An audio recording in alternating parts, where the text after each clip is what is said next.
Hello and good morning, and welcome back to Heroes of Histaeria, Sandsea Saga. We are here to continue our campaign arc wrap-up.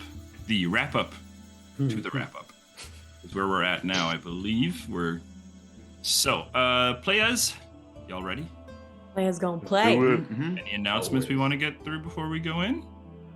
You know, let's just wait till the end and see what happens here. Sounds good. Wise. We're learning. Yeah, we're going to stop saying this is the last session. Okay. All right, so my friends, we are going to then pick up where we left off.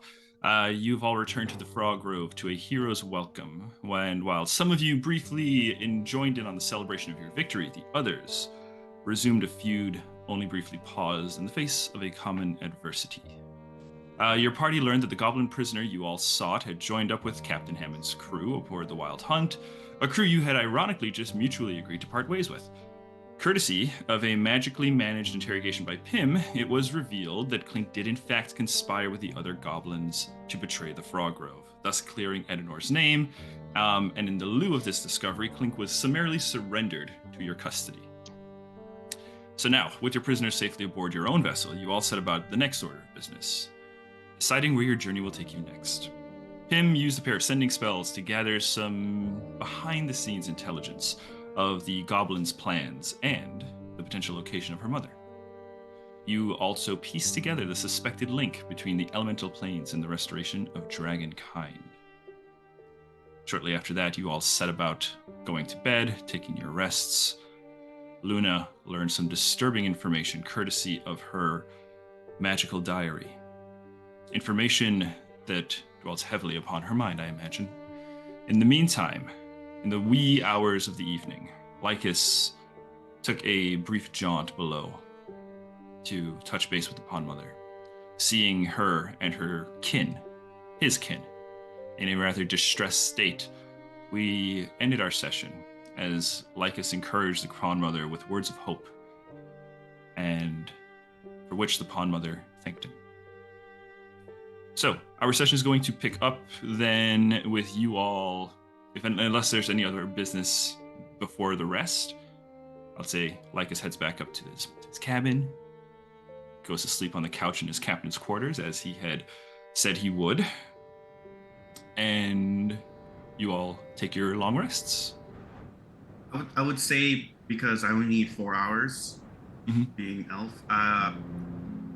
as soon as that 4-hour hit marks, I'll be waiting outside where I assume Pym was. Okay. Resting.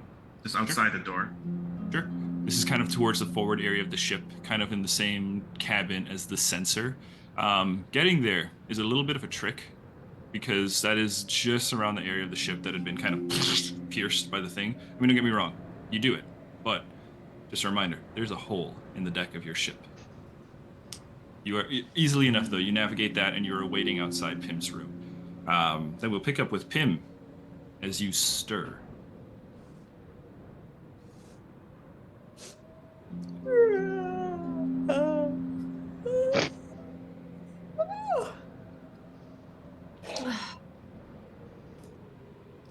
Is anyone around? Is Luna here? I think she's outside the room. Oh, I'm not in your room staring at you. Standing there. I was like, Hello, Pym. I've been here all night. Good morning. Good morning, Pym. Nice. I've been waiting. She's gonna pop up. You talk in your sleep. She's gonna pop up and stretch a little bit. And walk outside. We encounter Luna. Morning, Luna. Morning, Pym. I've been waiting out here for some time, just waiting for you to wake up. I'm sorry. Sci-fi, do you know that you talk in your sleep? That's a little... I've been odd. told that, yeah. Sorry if I said anything mean. I think of this sleepy alter ego that's really not as nice as wakeful Pym. I don't normally this. I need a favor of you. Sure. I know you're capable of sending messages to people over long distances. Yes. I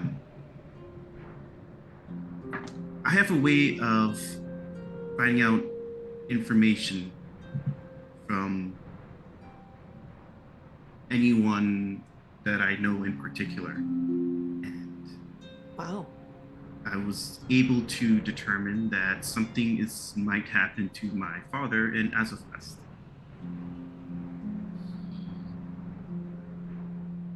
Might be facing an assassination. Whoa. I don't know when it might happen. It's likely happening sooner rather than later. I just need you to send a message to him to be on the lookout. And that Of course. that Luna says that she used the diary to find out this information. The diary. Okay. Okay. Are you just able to send to anyone? Do you need anything more than that? Well, I need to be familiar with this person. DM, would you say I'm familiar with Luna's father? Not likely, unfortunately. I can make But- myself look like him. Would that help? Well, it's more of it's less, I think, of an appearance familiarity and more of a familiar with the person. So maybe you could describe to me what your father is like. What we can do here is, and this will just kind of be true for sendings and stuff going forward. The description can work. You don't have to like be intimately familiar with him.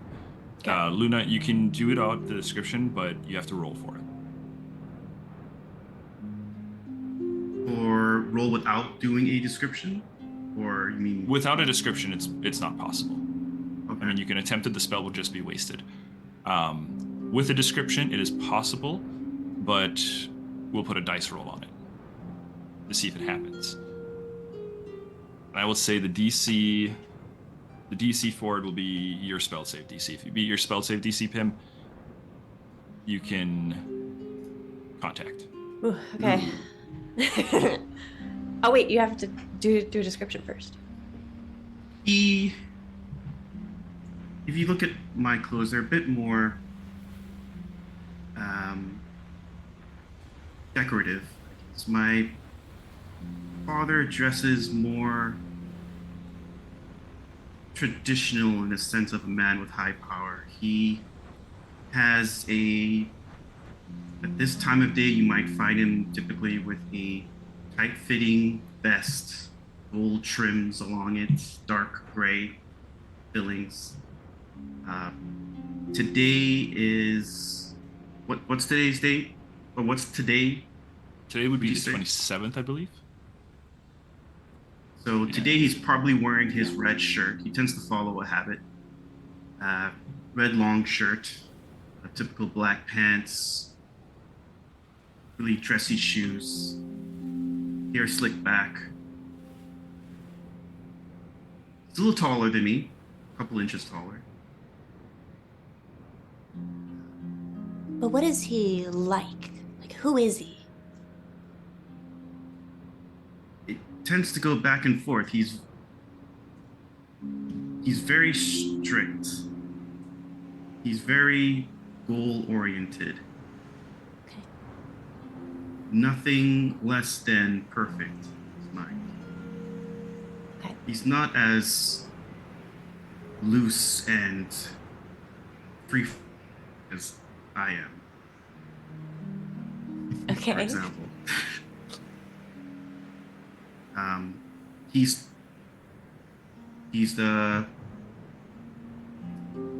a guild leader. He heads the League of Magi. He's the head of the Mystica Cernum Mystica Seminary. Seminary, the school I attended. Yeah. Is there any more description that you may need? Yeah, this is great. What's his favorite color? I don't think he would have a favorite color. He'd just go with what is the most beneficial in the situation. Got it. Okay, I can give it a shot. So you want to warn him? I need you And to mention that this message is coming from Lunazra Elwins, okay. that the diary was used, and it's known that Ralvin is going to plan an assassination on his life. Ralvin.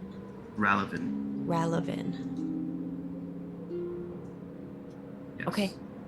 You should know who that is and the diary. Okay. Ralvin's going to assassinate, use the diary, and messages from Lunazra Elwins. The diary was used to find this out. The Diary was used to find this out. Got it. That's so maybe he might trust him. It's already going to be suspicious to him that it's you messaging and not me. Okay. So, what's your... It's Pim spelled DC?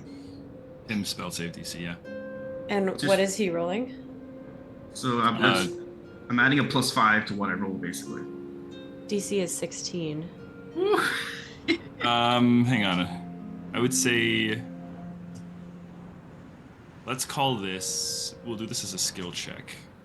With your description and everything, I think you're basically, trying to recall information here and present it. So I would call this a history check. So you're going to roll a history against that spell save DC. Can I argue that I gave him advantage from giving him a couple of prompts there? No. You can have bardic inspiration or something.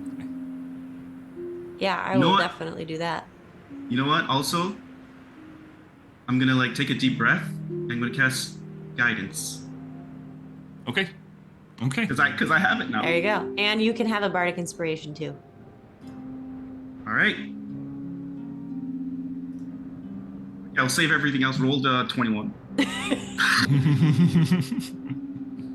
My luck's bad. I had to do it. Hey, Okay, that's so no guidance applied, no bardic inspiration applied, but a roll of a 21. It does beat the DC. All right, Pimp, so you can attempt this. Okay. And rubs her hands together, places them on her heart, and a small green glow comes from under her palms. And she says, "Message from Lunazra Elwins.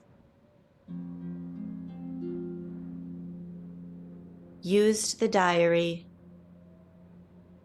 found out that Ralvin is planning to assassinate you.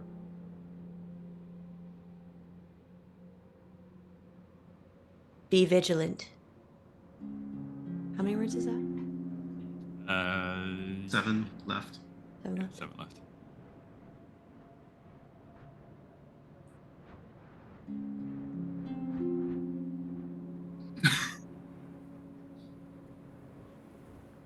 How are you Oh. doing?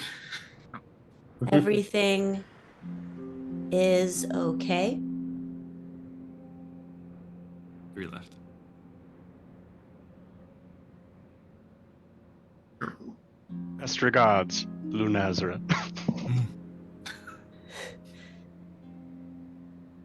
You love could you. end it here too. Yeah, you don't. I love you. Okay. And all of our messages with "I love you." When you get to the last 3.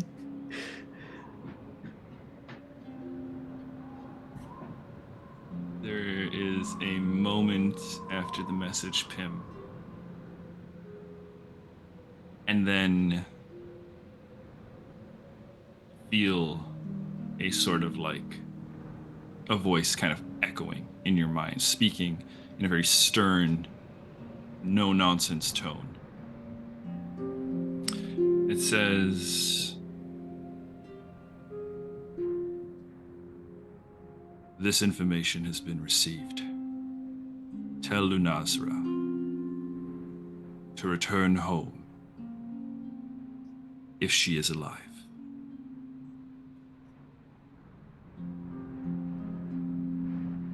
And that's it. Okay. He received the message, and he wants you to come home. That's all he said.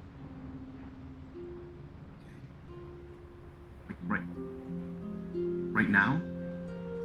Quickly as That's all he possible? said. He said, tell Lunazra to return home if she is alive. Okay. I need to think on this. I didn't even say I love you too. What the fuck? I don't know what I'm to do here. Do you want to go home? I want to make sure that this assassination plot fails. I too need to meet with Ralavan again. You know Ralavan? As much as anyone would know someone from his guild, but I do have a connection with him that I would like to break. Would require taking away his life. Oh, It's not a very good connection. But I am relieved. I'm relieved that at least my father got that message, so he would be on the lookout. Thank you. you're welcome. If you ever need something of me, just let me know. Okay, thank you. Also, if it's important to you to go home, we can make that happen.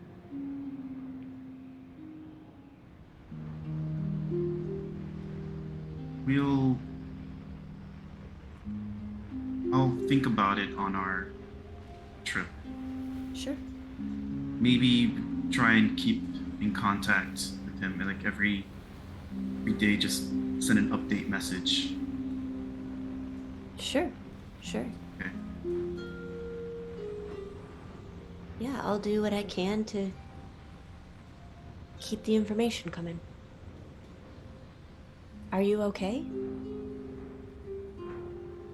I don't know whether to be worried or not. He's the type of man who tends to be a couple steps ahead. He tends to always know everything. I don't know if you've ever been around a know-it-all, for example, that just likes to throw it in your face that they're better than you. But that's what he's like. So I don't know whether to be worried at the moment, because maybe he already knew this. I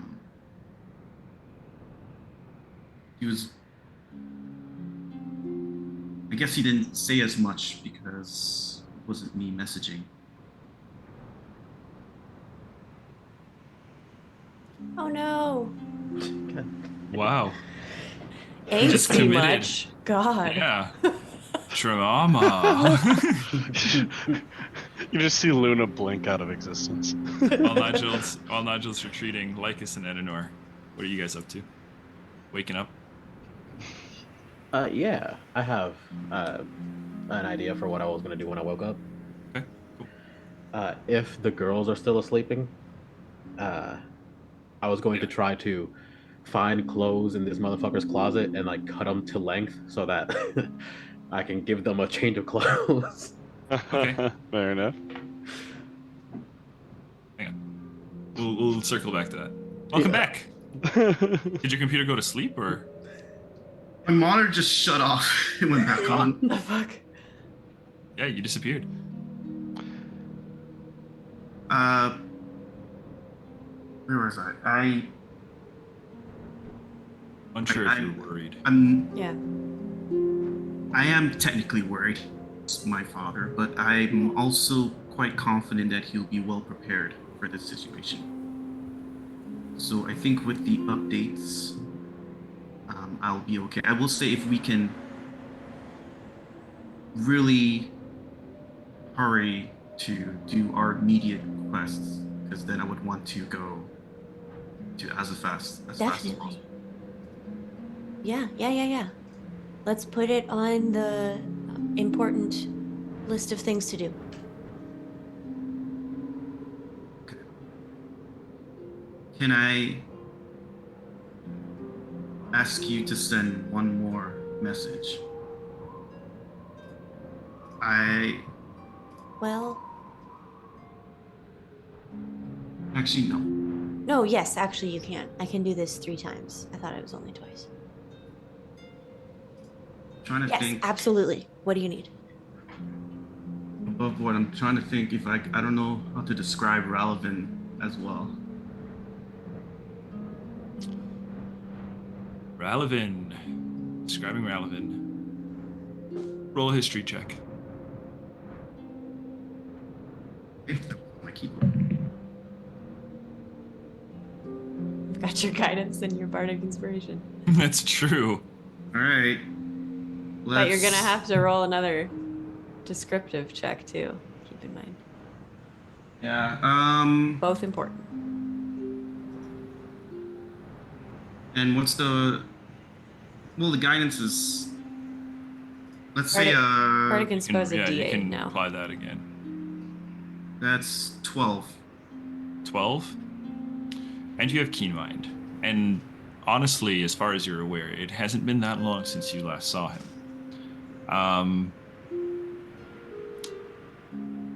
Ralvin is a gaunt shadow elf, one of the Shatterkai. So an elf, but pale of skin. A wicked smile. Most notable about his smile, though, were his teeth, his sharpened canines.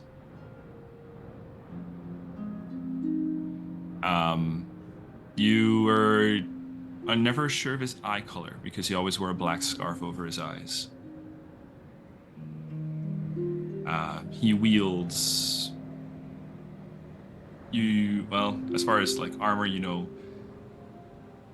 black and gray oiled leathers, the kind of things that would be very suitable to subtle work, quiet work. Basically, shadow elf ninja. Yeah, that's what I had in my mind. But I was like, how do I describe that? But yeah, thanks. So I would give that description. I would need you to message just to see if we can get anything out of it. To message Ralvin. Okay. What do you want me to say?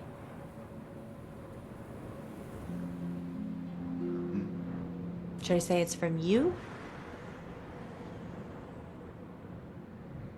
Or is there someone else I could pretend to be? No, I think saying it for me might have the best impact. Okay. We need to saying it's for me, and perhaps we can try and say it in a way that we know what he's about to do, that there's no point in going forward with it. Or he was a pretty cocky fellow. Is it better Cocky fellow. to not let him know that he knows? Maybe he won't be. I mean, if he knows that your dad knows, then he might have some extra tricks up his sleeve. I don't know.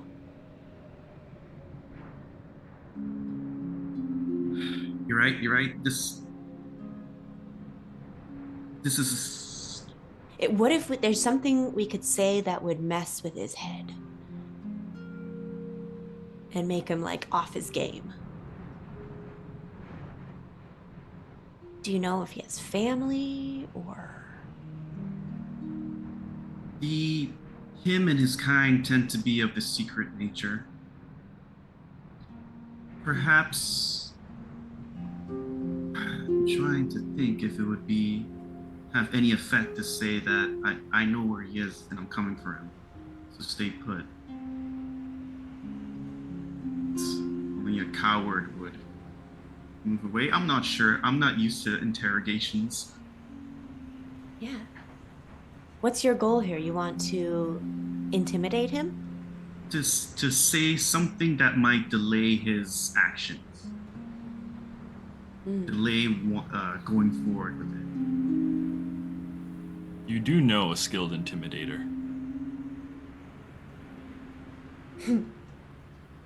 Maybe we should ask Edenor for a little help. Maybe he has an idea. Maybe Lycus and Edenor could just provide insights and help us figure out what the best message to deliver would be. If you're comfortable telling them. If not, I totally understand. Yeah, I'm comfortable speaking of it, but anything that back from him is between me and you. Okay. I would ask that be the case.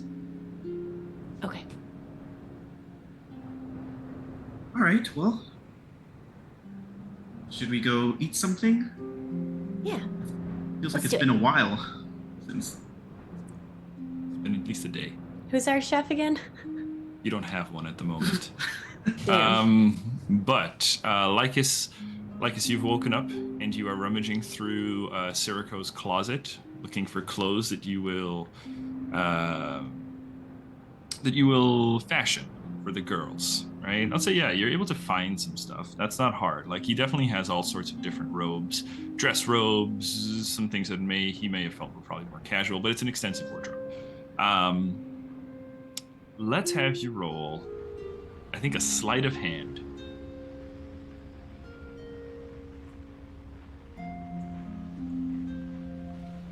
You did, I believe. I was muted, my bad. I rolled a 19 total. Okay, yeah, with a 19's a pretty good roll. I'd say, yeah, you're able to. Sleight of hand's good. Yeah, it's like, yeah, I know how to. As I said it, I was like, shit, he's a sailor. Yeah. Thank you, D&D, for our limited list of skills. You are able to craft it according to D&D's rules, just fine. Yeah, I take just regular pants, but all of his belts, and just cinch the ankle so that it fits them to their sizes. Nice. You know, real Final Fantasy VII-esque looking. I'm really looking forward to the updated character art. Me too. with the monkey paw boots and the cloak of billowing. Oh, it's gonna be good.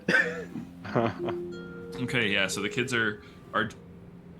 Do you want to give us a little bit more? Very Final Fantasy VII, you said.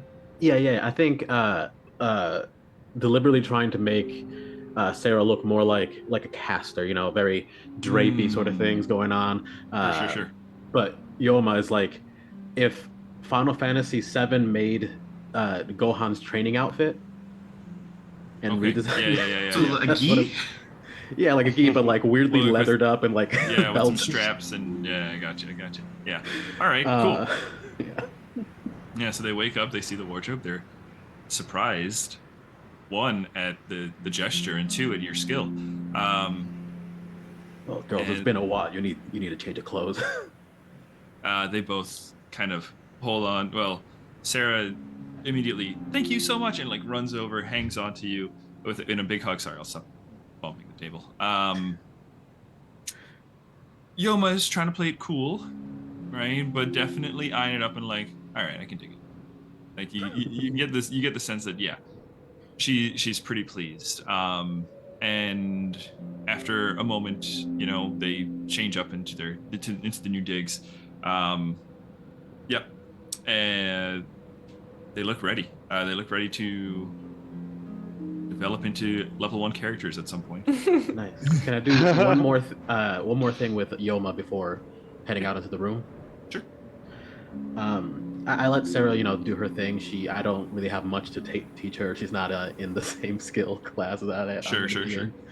But with Yoma, hey, before the day gets started, I just wanted to show you something. Um, I don't think you're not gonna be able to do anything like this in a while. But I want you to know what it feels like before we get too far into your training. And I just Okay. want to have her like sit down in front of me, and I'm gonna put my hand on her head and push my aspect into her to try and pop hers out. Just Okay. tell her so she knows what that feels like. Okay. Yoma's aspect. Yeah, what Do you have does an her idea for soul Yo? look like? Yeah, I was gonna say, do you have an idea, or do you want me to kind of do something here? Uh, we could swap back and forth. Okay. All right. Sure. Let's do it. I'm gonna say it's like an animal. I'm gonna say we get like an owl Ooh, kind of yeah. starting. So like as you push through, the first thing that forms are these kind of like spectral wings that emerge from her back, and this kind of like owl masks makes this V shape across the face. Hell yeah. Uh, I think the only thing that I add to it is that like it is very owl based at first, and then it almost like not a full griffin or anything like that, but it starts to develop into that more bestial shape underneath. So Mm, that sort of like the fact that I'm training her, she's hmm. developing these wolfish traits Sure, to sure, sure, complement her natural whatever owl characteristics she has in her sure. soul. Yeah, yeah. So yeah, so the as she's kind of like sitting there, kind of crisscross, and it kind of starts to take form. The bottom half of it is emerging forward, and it's these giant, heavily clawed, more fur-like feet at the bottom. And as she kind of like gasps, as the soul is projected through her, her eyes open, and they are that same gold as yours in her face, as well as that of the aspect, as its eyes also emerge. And She has open. your eyes. And with that, I'm just like, Yoma, this will provide you with more power than, well, most things you can imagine. This is your power. You just have to claim it. It'll take the time, but you're on the right path. She kind of sits there, kind of flexing her hands, right? I feel so light. So free. Trust me, it only gets better. And as you kind of like withdraw, you can see there's as your soul kind of like pushes back into you. She kind of like slumps forward, and as she kind of like looks up to you, you can sense there's like a hunger in her eyes now, right? She's ready. Like now you get the sense like she's committed to what you want to teach her.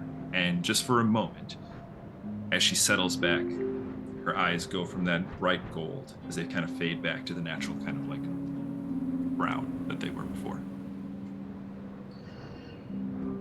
All right. Well, with that, I'm gonna let her, do teenager things, and I'm gonna go off to get the day started. Teenager things. Drugs it is. Okay.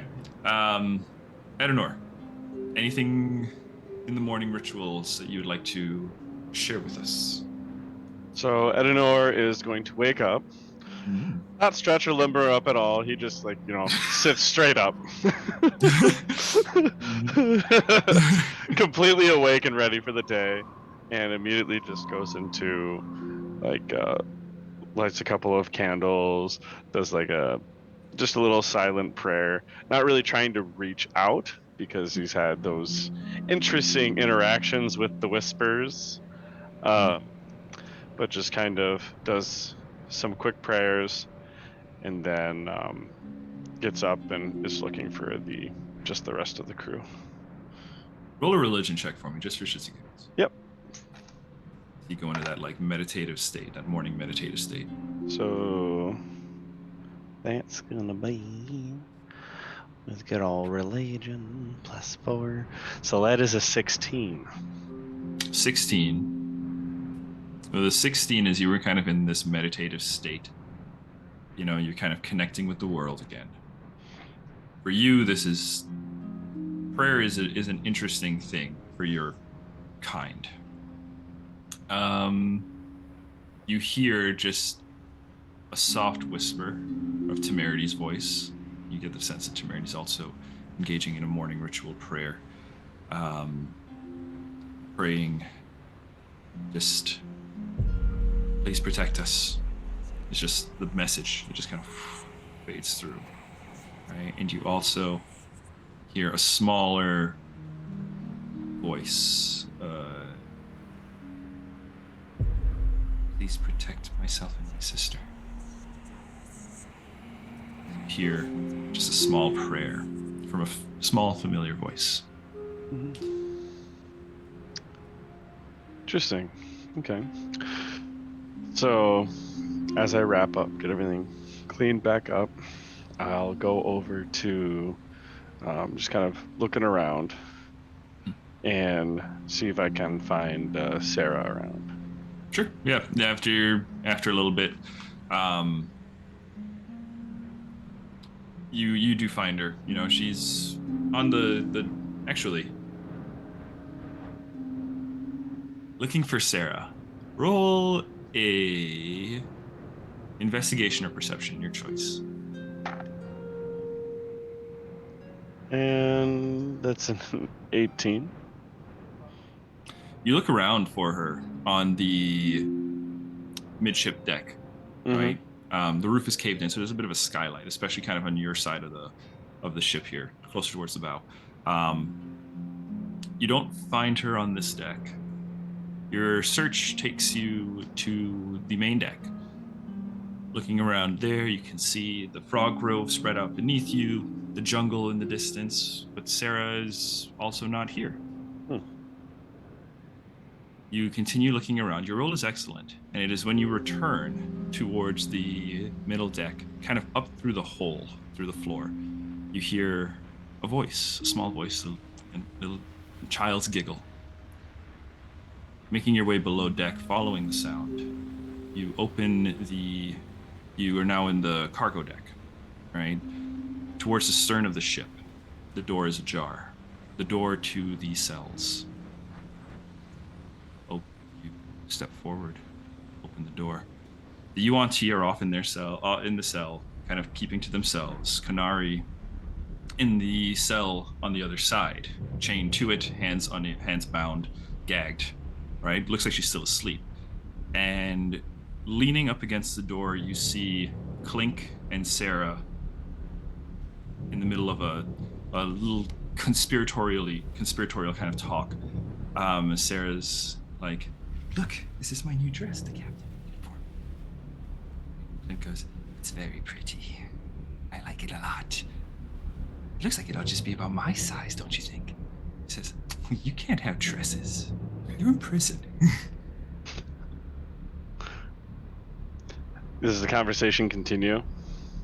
Yeah, do you continue to I'm observe? I'm gonna listen before going in. Just Roll to a see where stealth it check goes. for me. Roll a stealth check.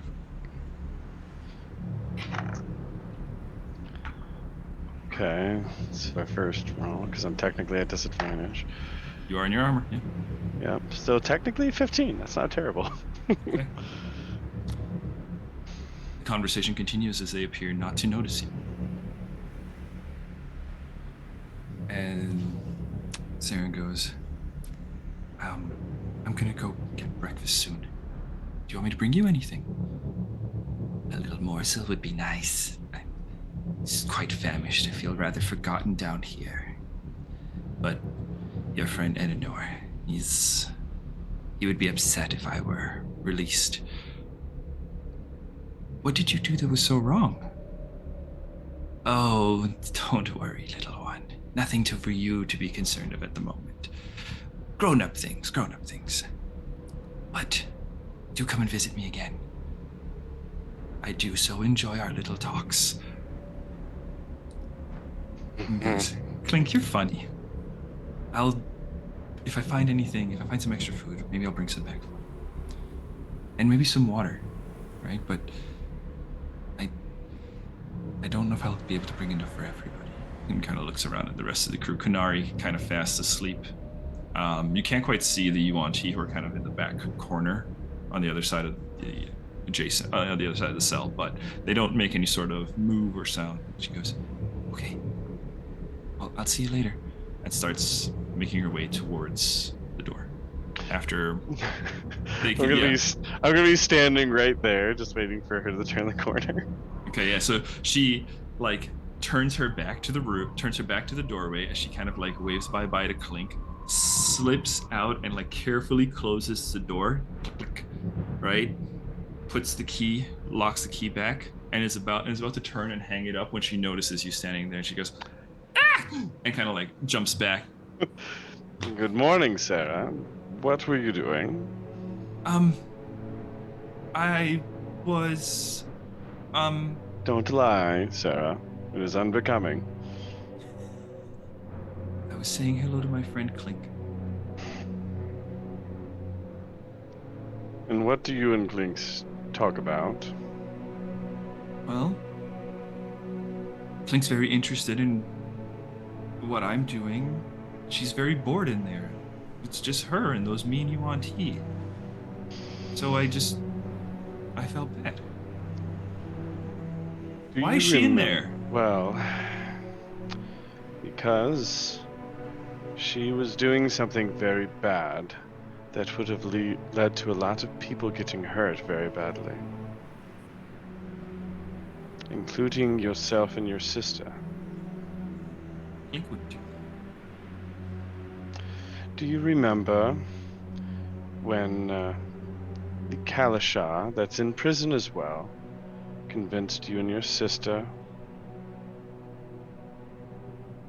Help make a potion, yeah. Well, she used you, and it almost killed me. Do you remember? Clink's not like her.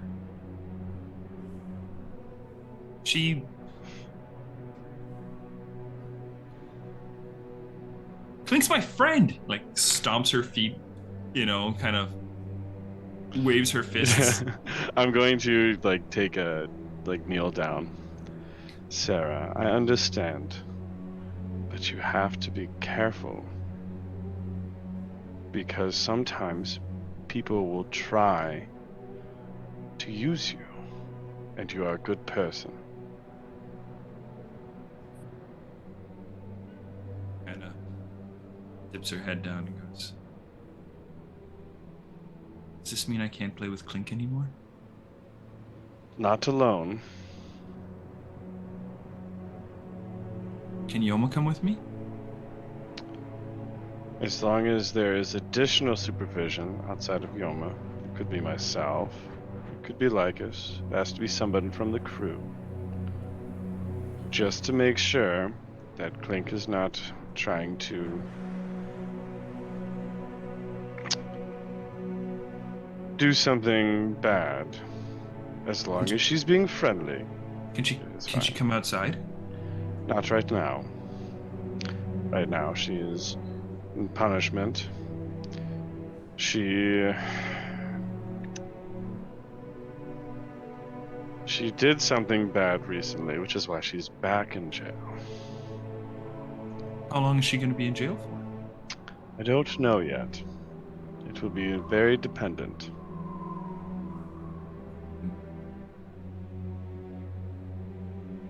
I think Clink's nice. I think she should be out of jail.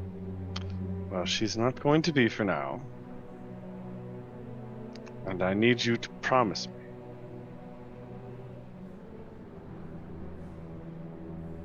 Promise you what? That you will not disobey, and you'll only see Clink with supervision.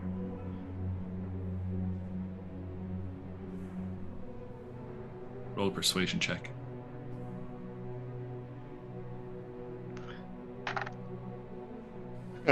No, it is a dirty 20.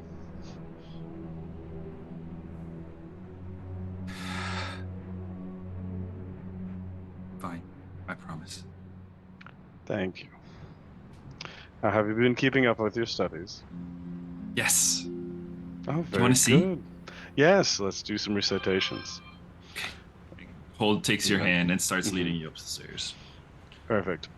I'm going to make a mental note to make sure a guard is posted at all times in front of there. Not a bad idea.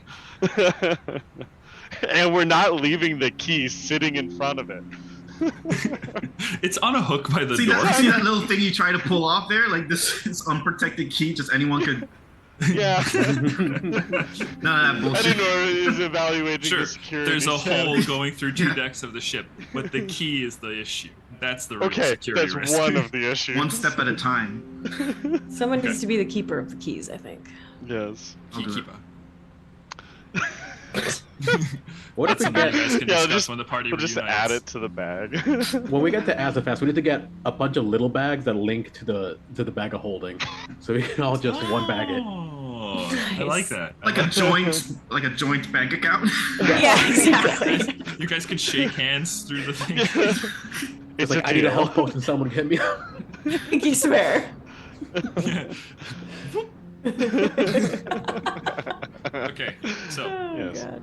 party regroups. I will say food is able to be procured. In fact, there is a, we'll say, quote unquote, chef aboard, as one of the prisoners, former prisoners that now was a crewmate of yours, Doran McKinnon, is actually able to kind of whip something together.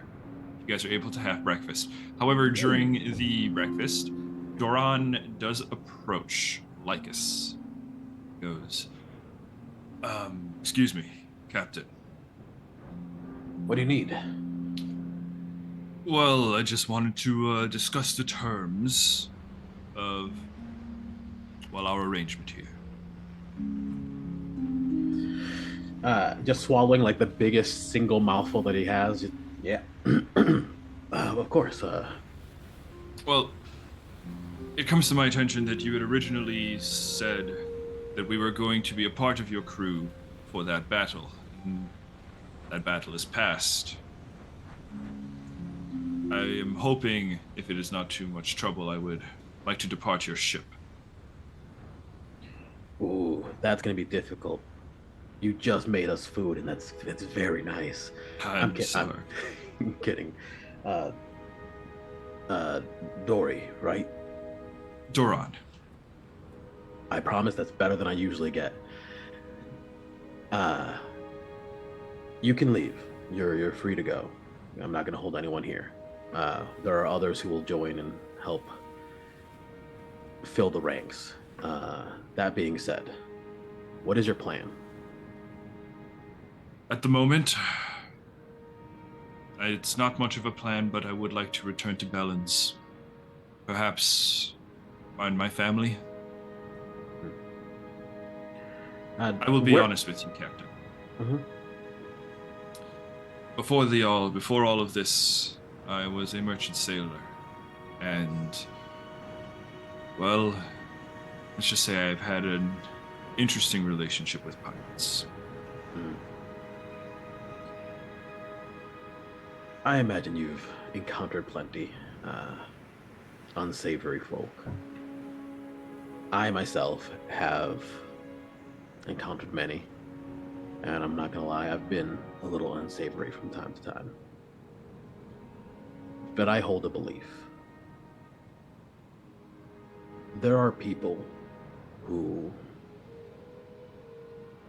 they choose to live life in peril.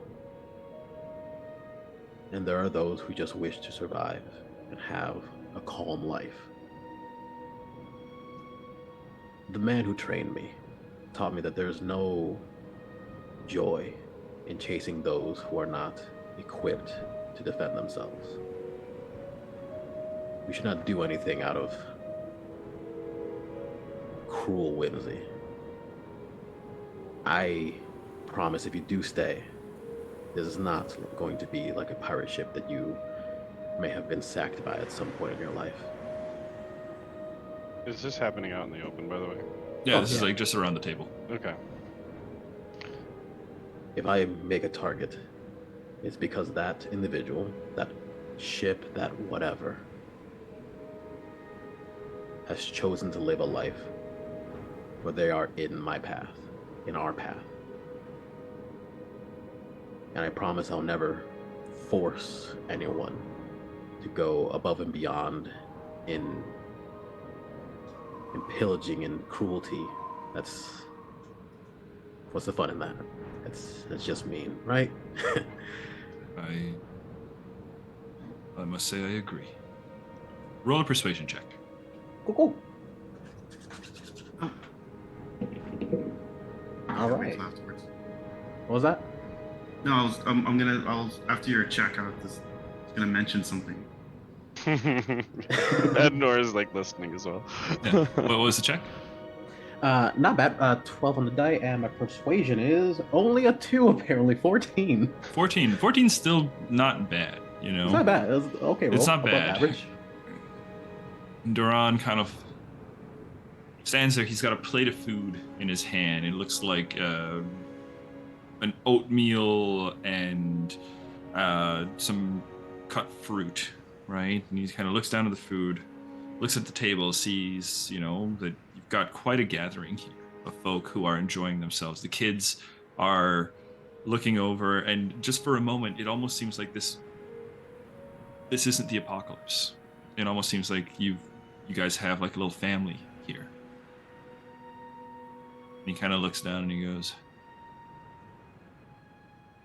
I have to think about things.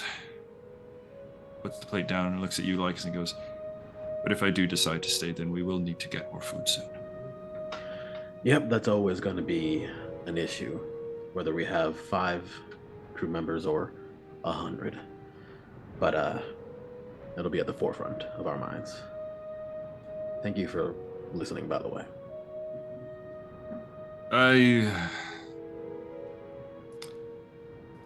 The world is different now. I think I'm learning that bit by bit. Aren't we all? I would also like to add that if you're curious about Bellins, most of it is pretty close to here. Finchrist University? Yes. That's where I was when everything went to shit. But I'll tell you, it's not all of Bellins. It's just one section of the city. From what I can tell, when I was there, and he kind of like sits down, he starts, talking with you guys. Says, yes, during our time there, before I was enchanted by the storm, I did explore a little bit, and it's only the School of Enchantment. That city. It's in just an eighth of the actual city of Bellins. And I trust that your family is not part of that. I'll be honest, I never found them, but I was hoping to look. Although, as I recall, my husband was headed towards the School of Abjuration, and if anywhere would be safe, I imagine the School of Abjuration. That is correct. Would fare best. Well, I guess there's still hope for you. I suppose there is. And then Ednor is going to just pipe up. Fear not about the pirating. This vessel is not going to be pillaging. Otherwise, if it does decide to do so, I would not be staying myself. I'm just going to go back to eating. I forgot about this. I want to ask something real quick. I want to describe Yoma and Sarah's dad to this guy. See if he's seen anyone like that amongst the ranks.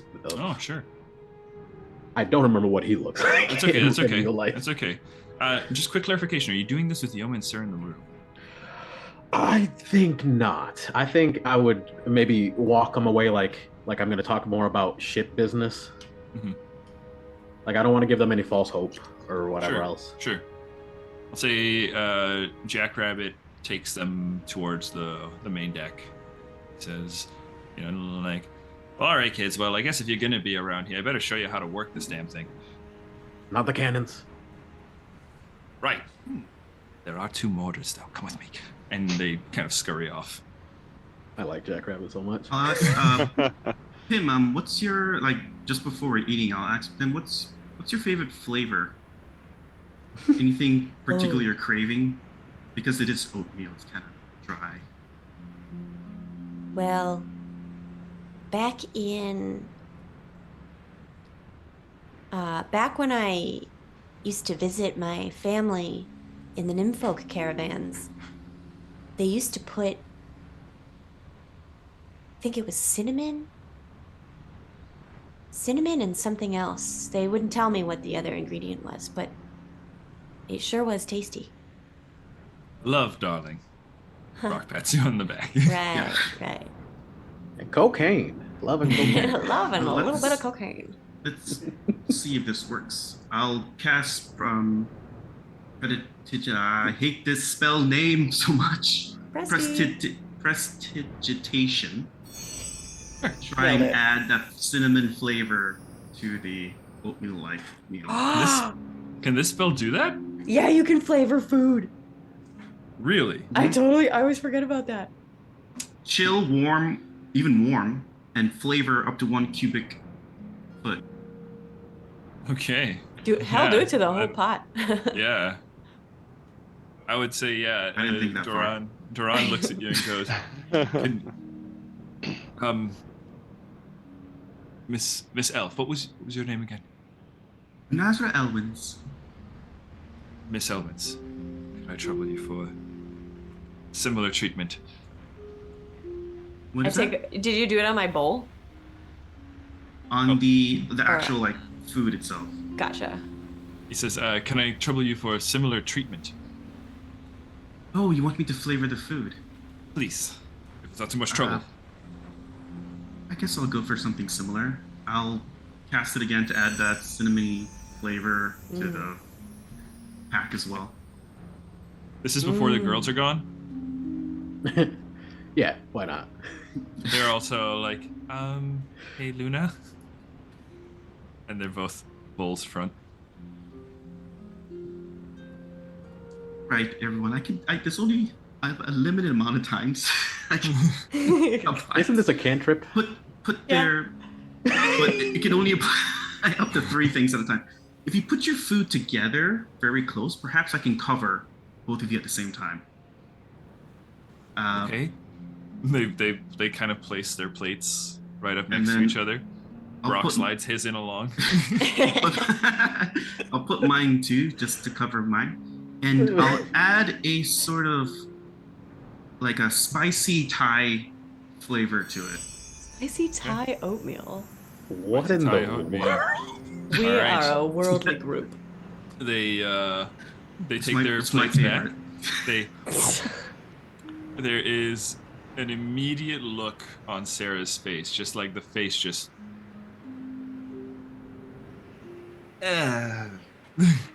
Brock is kind of like surprising, but can grow on you. Would you like to try, Dawn?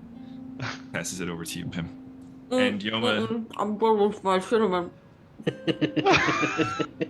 Yoma's like, I think this cinnamon's gone bad. What's wrong? You don't like this flavor? It's my favorite. What did you flavor it as? It is exquisite spice. Okay, well I'll try a bite then. Con save. Roll initiative.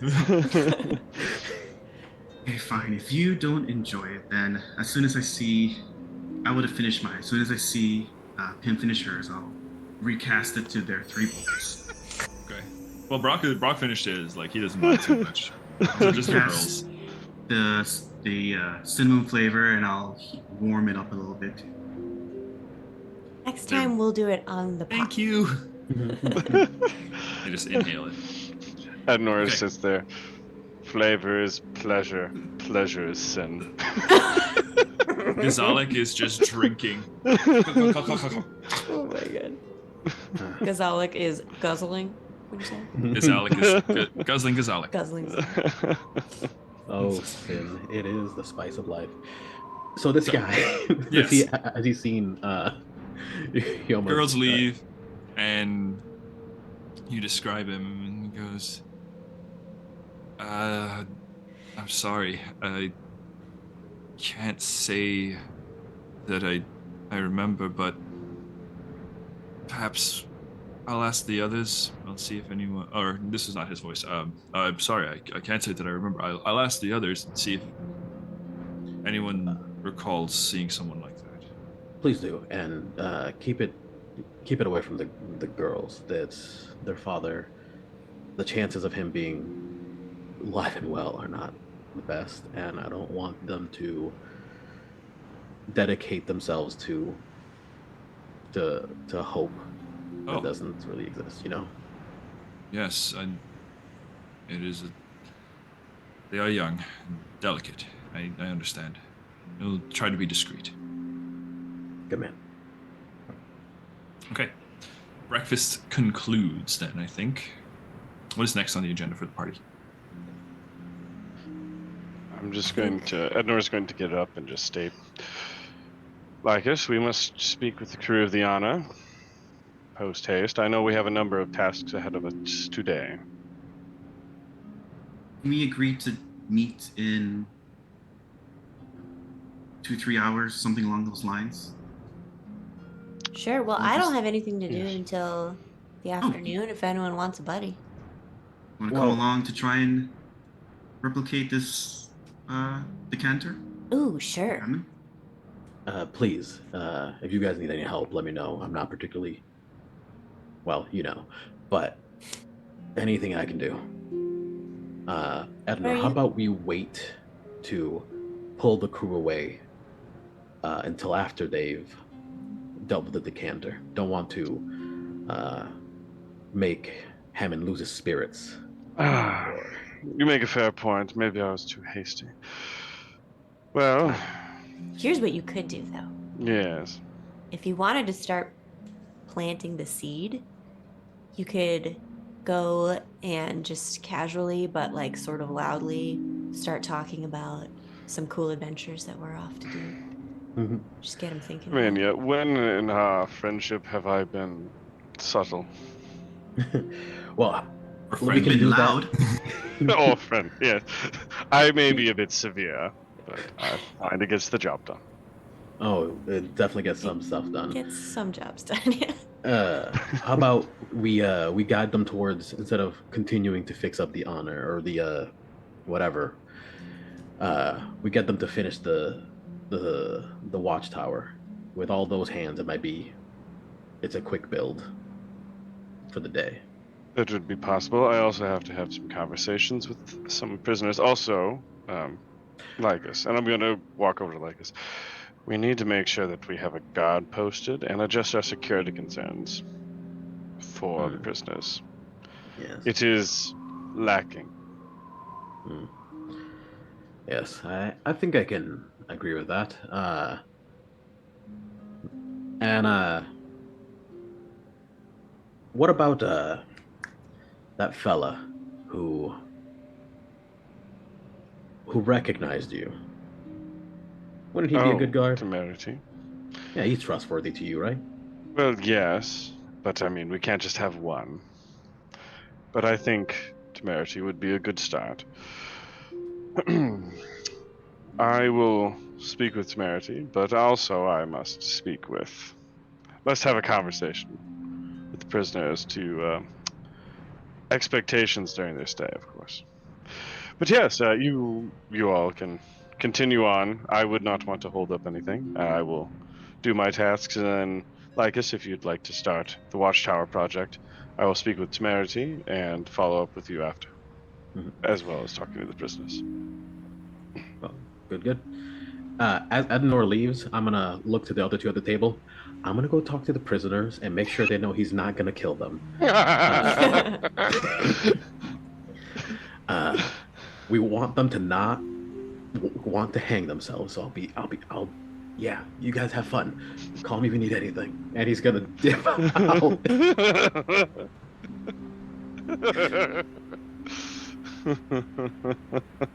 All right. Well, let's see.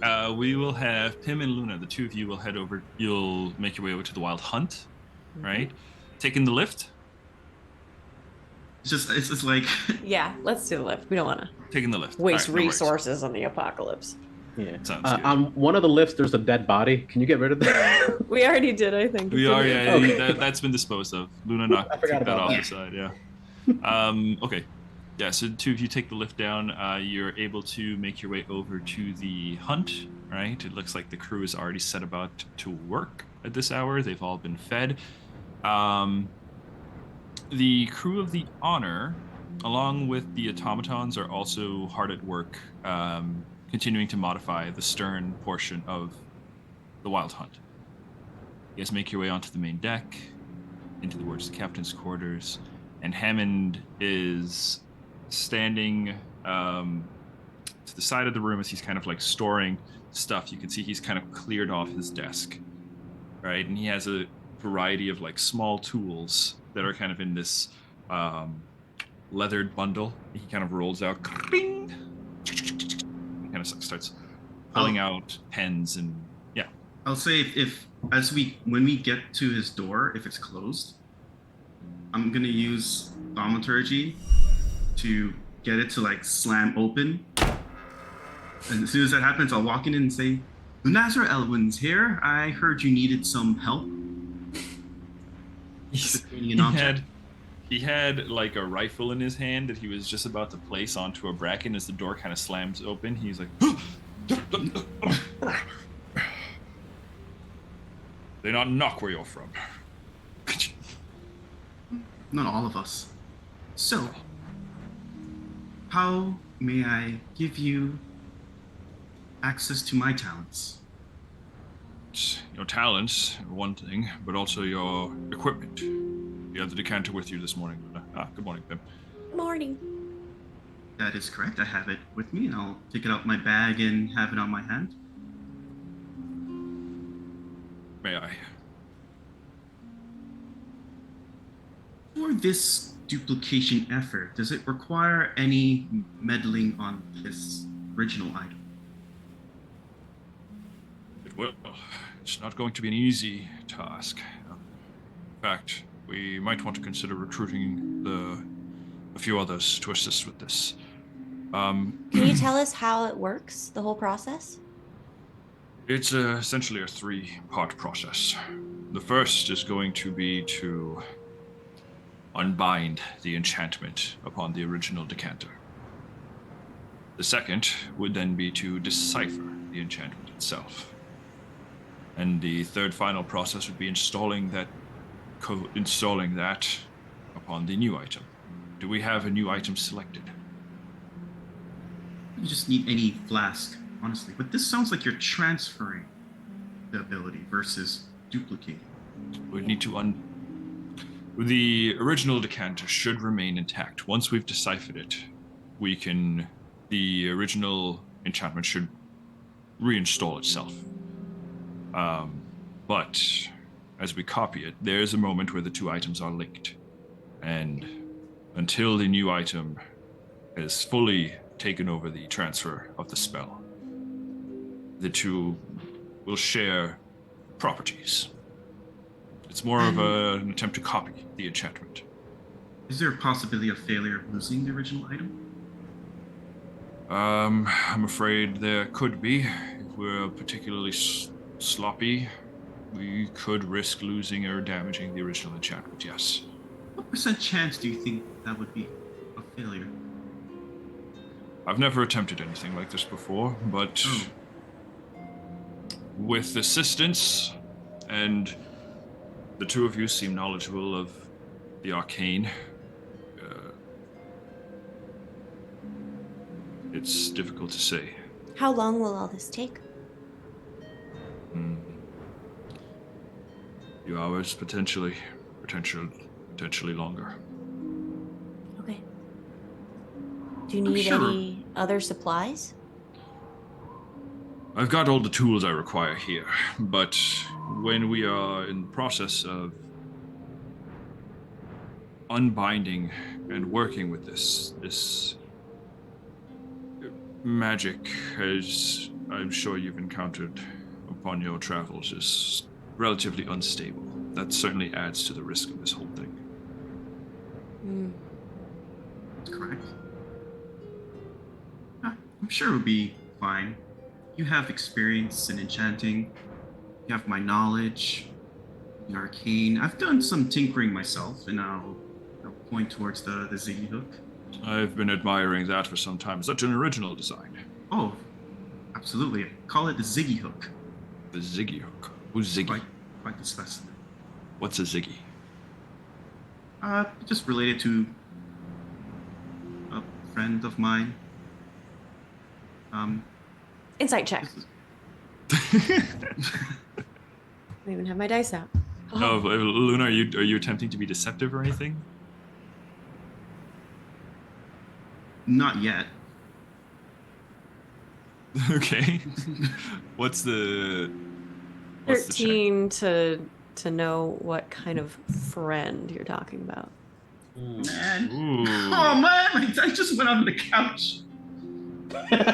That's a failure. Happens. That's what happens when you lounge and play. One second, I'm not using Google to roll my dice anymore. Thank the Okay, gods. That's fair. You have to go retrieve your dice. It's okay. Yeah, one second. BRB.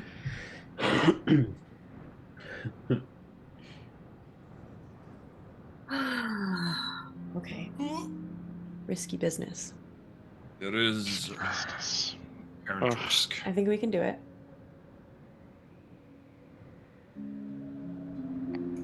Alright, I'll just roll for the fun of it. Yeah, it was the truth. It was a friend that maybe a little nervous to talk about, a little uncomfortable. Okay. Okay. And also, him here has shown some pretty good talent when it comes to the arcane and tinkering. So should be a breeze for this team. I think we can do it. I can provide a little support, and I mean, I think you both are smart enough to do this. I think we should try it. Well, the three of us can certainly attempt it, but keep in mind, it could be helpful to enlist the aid of the others. Sure. They may have their own means of contributing to this. When you say others, who are you referring to? Like as in Edenor others, or? Well, ideally someone with some magical inclination. So not like us. I'm sure Captain Lycus can find ways to contribute. We can have Gazalik help us. The lizard folk. Yeah.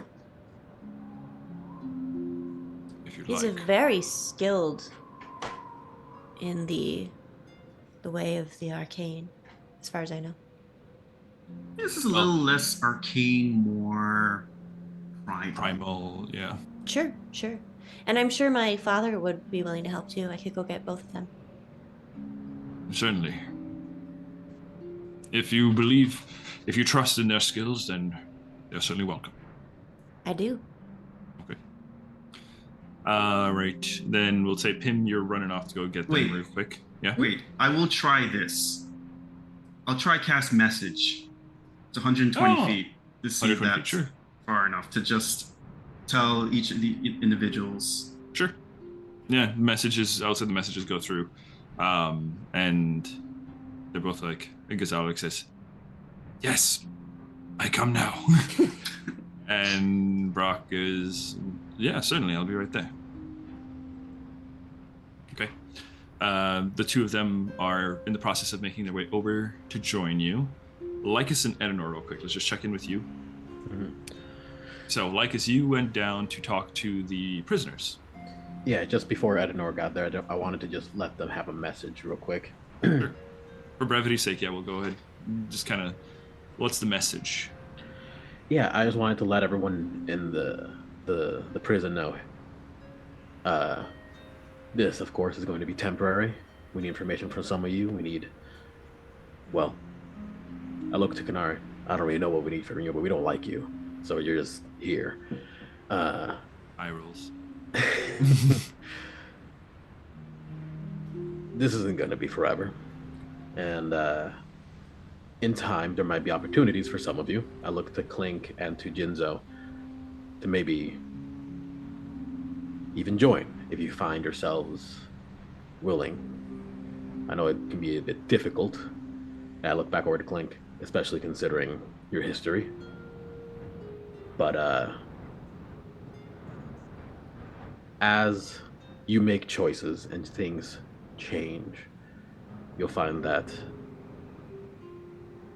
the ship and its crew are very willing to change with you. And that being said, Ednor's going to come down here very soon and intimidate all of you and say really awful things. He's not going to kill you. Don't worry about it. Act scared. Well, Peace out. He'll say like shortly after that, they're all kind of like looking around at each other, then looking at you, and then there's footsteps in the hall as Edenor. Edenor, you walk in, Lycus and the prisoners all present. Lycus, I thought you had other duties to attend to. Well, I'm gonna lie to you. Just, yeah, whatever. I was just talking to them, man. It's whatever. Let's go. Of course. They all look at Yes, each other I'll and let look at you. I'll let Lycus leave, and then shut the door. Okay. Lycus, fade to as black. you're leaving, and the door is, and Edenor's closing the door behind you. Clink is looking at you from like the far end of the cell, like. And just like, you're safe. Don't worry. Just. Door shuts. Edenor, it's yourself and the prisoners. I'm gonna just sit there for a second, listening to make sure Lycus shuffles off. Lycus, do you shuffle? Yes, I'm going to trust Ednor. A little less than I trust Max, but I trust you both. Lycus shuffles. Okay. Then I'm gonna turn slowly. I take the jail key. Oh, I'm not Okay. planning on opening any of it.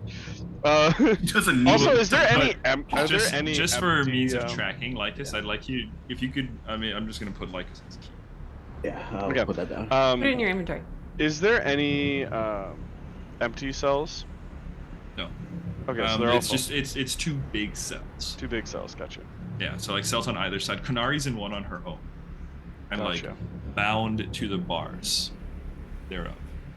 Clink and the other Yuan-Ti are in one cell on like the starboard side, and the four of them are just kind of like free roaming and mingling. Yeah. Okay, but Kanari is bound and attached to the bars, correct? Yes, and gagged. Oh, very good. Bound, gagged, and attached. Now, I would like to demonstrate something to all of you. And I am going to open the doors underneath Kanari's cell. Okay. So, just so it drops down, so that Kanari is hanging there. Yeah, Kanari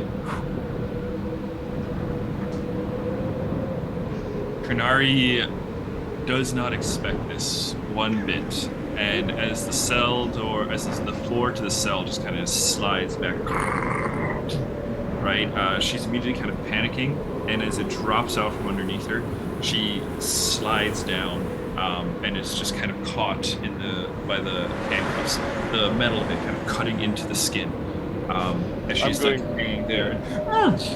As it's happening, I'm going to lift it back up, so she's not up, and I'm going to go to shut it again. Okay. Yeah.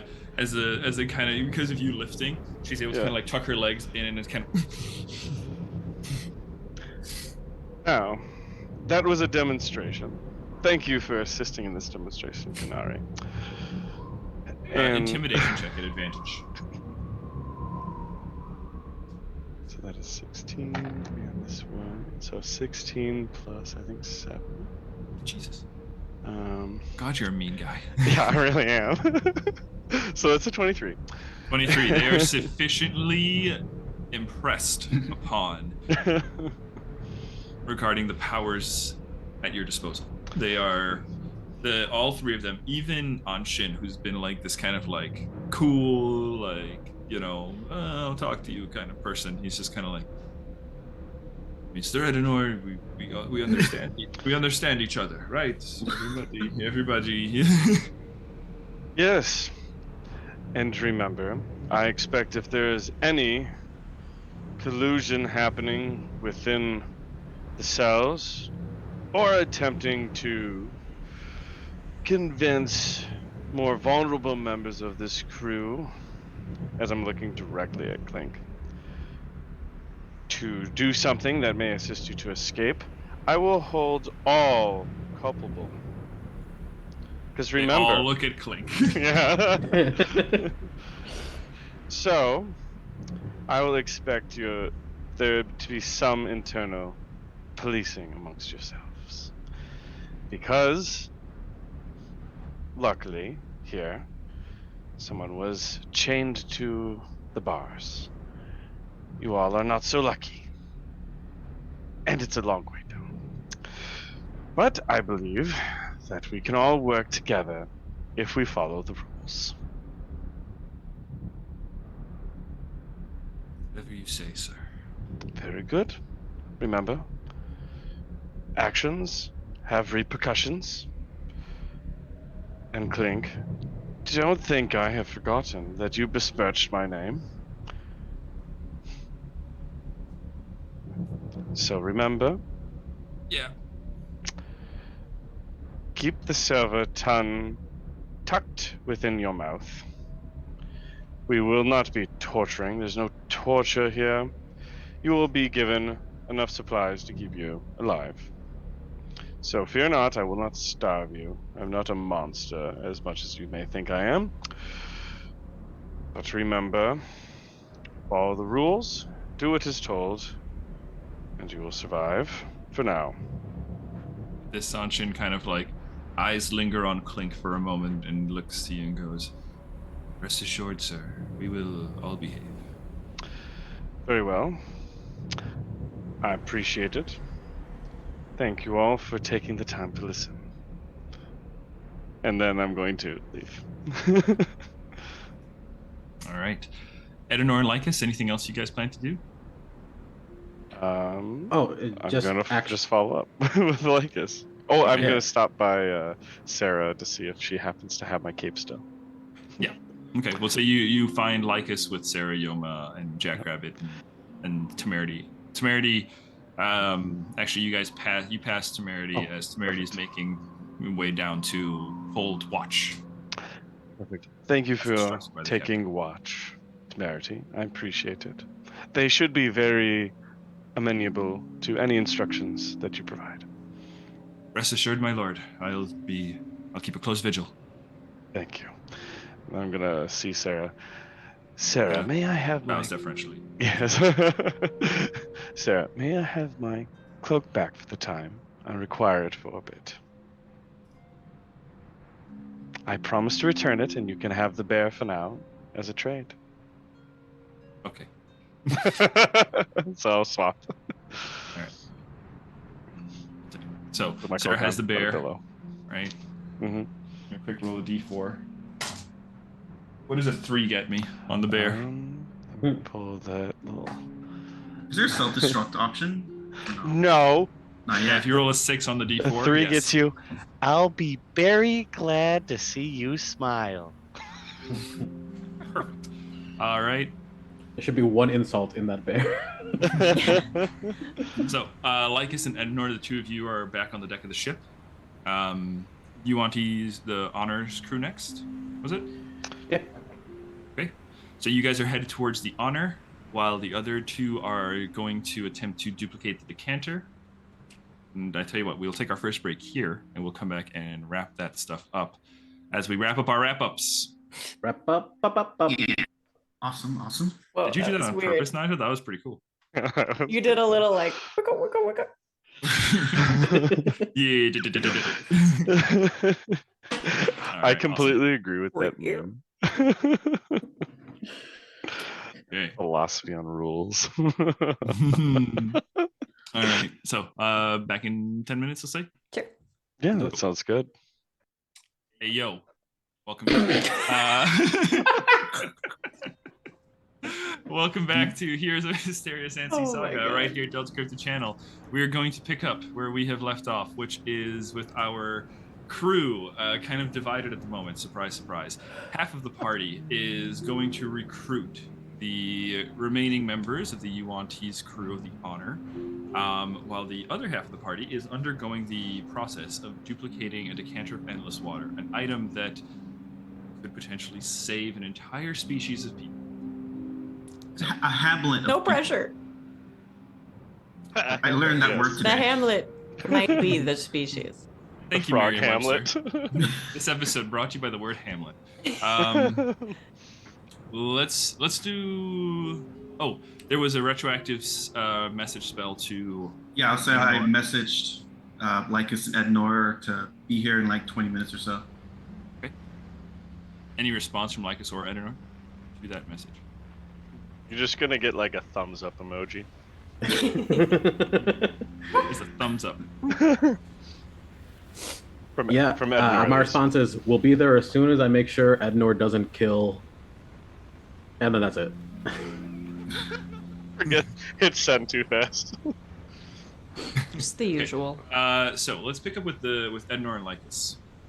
Ednor and Lycus, the two of you have made your way down to the Frog Grove from your ship, right? As you are approaching the stern quarters of the Wild Hunt, the ship again is dry docked in the riverbed, propped up on stilts, as there are the crew of the Honor working towards, fixing the back and adapting it so that it can become an airship. There is also you see the Yuan-Ti and the automaton, drilling things into place, hammering. It's very industrious. Even before you arrive, the sounds of hammers on planks of wood as you are approaching. Right? Yeah, now that Idris is gone and Kanari's in prison and all this, who sort of seems to be leading the pack? Yeah, that's a great question. Hey, Sylvester.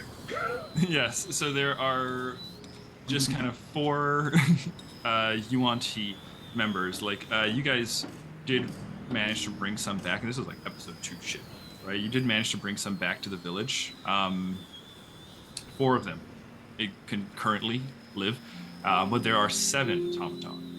Because those guys are really the ones kind of doing a lot of the heavy lifting and modifications. You see these robots are just like picking up like giant stacks, right? Things that would be, basically making this process that much faster. Just real quick, Ednor, I know you have a history of building some shit. You just can tell, if you put these guys to the water tower, that shit might get the tower thing, the watchtower. That shit might go up pretty quick. Would I have an estimated timing that I think it would take? Roll an investigation check and let's find out. So wait, Ednor is a religious figure who's good at carpentry? Ednor is a religious figure who's good at carpentry and can turn water into wine. Beautiful. The prestidigitation spell. Just so long as Thaumaturgy or something. Yeah. Were you not aware? I mean, it doesn't really help because I roll a natural 1. Okay, yeah, no, you're not really sure how long it would take. These models are different. Let's get these ones out of the way, guys. Why is it clipping in my brain? Yeah. So you guys approach. There is one Yuan-Ti who is, who's kind of standing back, right, assessing things, and then kind of directing the other ones to work, and also kind of shouting to some automaton, "Hey, let's take those planks down towards the starboard side." I clap him on the back. Hey there. Hi. Hello, good morning. Captain Lycus. Correct. Correct. And you are? The name is Sanzin. Sanzin. Wonderful. So, Sani, here's the thing. You're doing an incredible job. There's a lot of things happening currently, and we need to get the watchtower done today as fast as possible. This is actually going to take a secondary priority to that. We need to focus on that just for a little while. You think you can do that for me? We are quite far along with this project. I understand. Just change directions now? Yeah, it really is unpleasant, I know, but because of the recent attack, we have to make sure we know what's happening in our airspace, you know? And we have one functioning ship currently, so if something comes, we'll be able to defend, but we need to know it's coming. Speaking of knowing things, do you know what happened to Captain Idris? He's not That been is around. that is part of the issue. He is in dire straits, and we need to make sure this place is ready before we depart. And part of that is hopefully to retrieve him. What sorts of straits? Retrieve him from who? Ednor, do you recall the name of this group? The It seems like he was not as well regarded in Aras as we previously thought. some police force they claim to be. The Order of Dendar. Yes. Correct. They have arrested and imprisoned. Idris has been arrested Idris. by the Order of Dendar? That is the current understanding. That's what they said. That is what we were told. Mhm. But I'm a pirate. I don't particularly care for police force, so I'm hoping to get him back regardless. Does that confuse you? You seem incredulous about the statement that the Order of Dendar was dispatched. You all have only just known Captain Idris Espida. If Idris Espida has been arrested, well, he's going to be imprisoned for the rest of his life. You should know that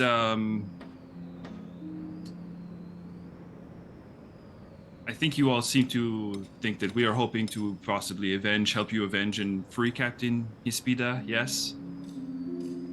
We have no interest in going against the Order of Dendar. So, we are employed by the Sanguine Sodality, and we were assigned to work on the honor. Captain Idris is just a captain assigned to us, and if we're being quite honest with you, he was a pretty shit captain. See, I'll let him know. As you can see, our ship is destroyed. You see that over there? That's our ship. It's holding up a house for a frog. That's our ship right now. She's a big frog, for what it's worth. it is fair. Let me tell you, Captain Hispida, we all told him when we saw that ship attacking this town. We told him, you know, Captain, we probably don't want to be fighting that ship. It's pretty nasty looking ship. And Captain Hispida, he turns to us and he tells us, there are good people down there. There are good people, and the kind of people that we should save them, because if things were reversed, they would do the same for us. And look what happens. You see our ship over there? It's a house for a frog. Yes, and if things were reversed, we would do the same. That is why we're here. So, I ask again, please, focus on the Watchtower for now. I have a question for you, Captain. When do you suspect my crew and I can go home? Because if Captain Hispida is gone, and last I heard, Konari was in your possession, which, by the way, I don't know why. Captain Hispida also made sure to just tell us, oh, Konari's in jail, but don't worry about it, we'll deal with it later. Oh, he was very vague about the whole thing. Was a cult member trying to kill people. She had betrayed you all. He was probably trying to spare you the devastation of your crewmate betraying you or some shit. I don't. We cannot speak for Captain Espida, but what we can offer is eventually the goal is to attempt to speak on Captain Idris's behalf, because we do owe him as much. So we will be attempting to find and go to Sra Aras. Why would you want to save Captain Hispida? He man did is help us. The man is. It has been long suspected that he is a killer. Do you want to save a killer? Well, We're all many killers here. have killed before, but Well, there's killing It other does- people, but there's killing Yuan Ti. That's a different story entirely. Oh, we've Idris killed a lot of Hispida- UNT. Well, a handful. What now? They were he, the it bad was guys. regardless. Wait. Okay, yes. You killed Yuan Ti? When we went to name of place, I don't remember. When They- we were attacked, there were some Yuan-Ti, some which are imprisoned. We did spare some, possibly. The Sumling Serpent did attack us, so we defended ourselves accordingly. But Was It Captain Hispida the one who told you to kill the slumbering serpent? there was information provided. But they were at the time doing some wicked experiments on some of the crew of the ship that you are assisting right now. Yes, turning them into mindless well, monsters. Again, I understand that this was upsetting to you all, but in Sraaras, the killing of Yuan Ti is the greatest sin. It is the worst thing, one of the worst things. Possibly the only thing worse would be maybe eating eggs or hurting eggs. But killing a Yuan Ti it's sacrilege, it's heresy. Do you realize who we are? We are the inheritors of the world. We are like you, my friend. You understand, right? Kind of gesturing towards you, Edenor. We have the touch of the divine in us. We are gods. I mean, it's one thing if we kill other people. I mean, they're not Yuan Ti. It's not. You understand what I mean, right, my friend? Understand? I mean, it does. Are sound you pretty trying to familiar. compare the divine blood running through my veins to yours? It's we're all divine. All I'm saying is that we are different than them. I believe we have some differing philosophies on assisting others. Idris Hispida, let me tell you something about Idris Hispida. Idris Hispida was the kind of person who wanted to say, oh, we are all equal, and wanted to expect us that we were going to come out of our release and that we were going to simply, become friends with the rest of the world. The rest of the world needs us. All right, Ednor, change of tactics. Yes. Fellas, make the watchtower now. Or else you'll see who is superior. Do you understand me? Are you threatening me? Deeply. Please, How I'm not a about violent this? I will provide you with an option. You take the lives of Yuan Ti very... you hold them in high regard, correct? Of course, our blood is sacred. And, of course, with the permission of the captain, I'd be willing to make a trade. You provide your automata, and then you may go to Sraaras and do whatever you need. You'll be free. And I will give you 3 lives of your holy Yuan Ti. 3 lives of holy Yuan Ti is far more superior than any machine, correct? You have 3 more of my people in custody. Yes, we were questioning them. They are unharmed as of now. But I would be willing to provide them to you, understanding your current philosophy. But we need assistance. Roll a persuasion check. All right. That is a 19. Very well. We'll build your tower. You'll return our people to us. And we will return to Saaras.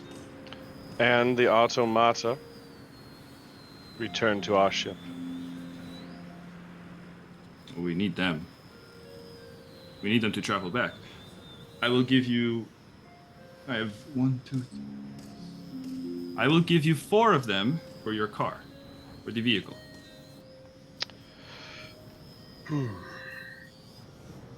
Make it 5 and you have a deal. You still have 2 and plus 3 additional hands. Roll persuasion check again. DC's a little higher. Okay. It's another 19. Still succeeds. Okay. What's to be done with Kunari? Well, she's not Yuan-Ti. You don't care for her? Not very much, no. You can keep her if you want. I just wanted to make sure, but just so you know, her owner is probably going to be pretty upset. That is fair. We have some additional things we must do with her. I have not, well, the captain and myself have not determined the final result. She has done some high crimes against us, so therefore we must figure out what justice must be met. I feel that it would be, I feel you getting your people back will be amenable to you. Is very well. I think we have an agreement. You will have 5 automata for your car, and we will have our people returned to us. Yes, your people will be set free. We'll build your watchtower, then you will give us back our people, and we will be on our way. Very well. And I will require one last blood oath. Because you honor that, a divine to another divine. I require that the knowledge between you and your crew, plus the 3 prisoners of this grove, is forgotten and never revealed again. It would be a dishonor to all Yuan-Ti if you break this.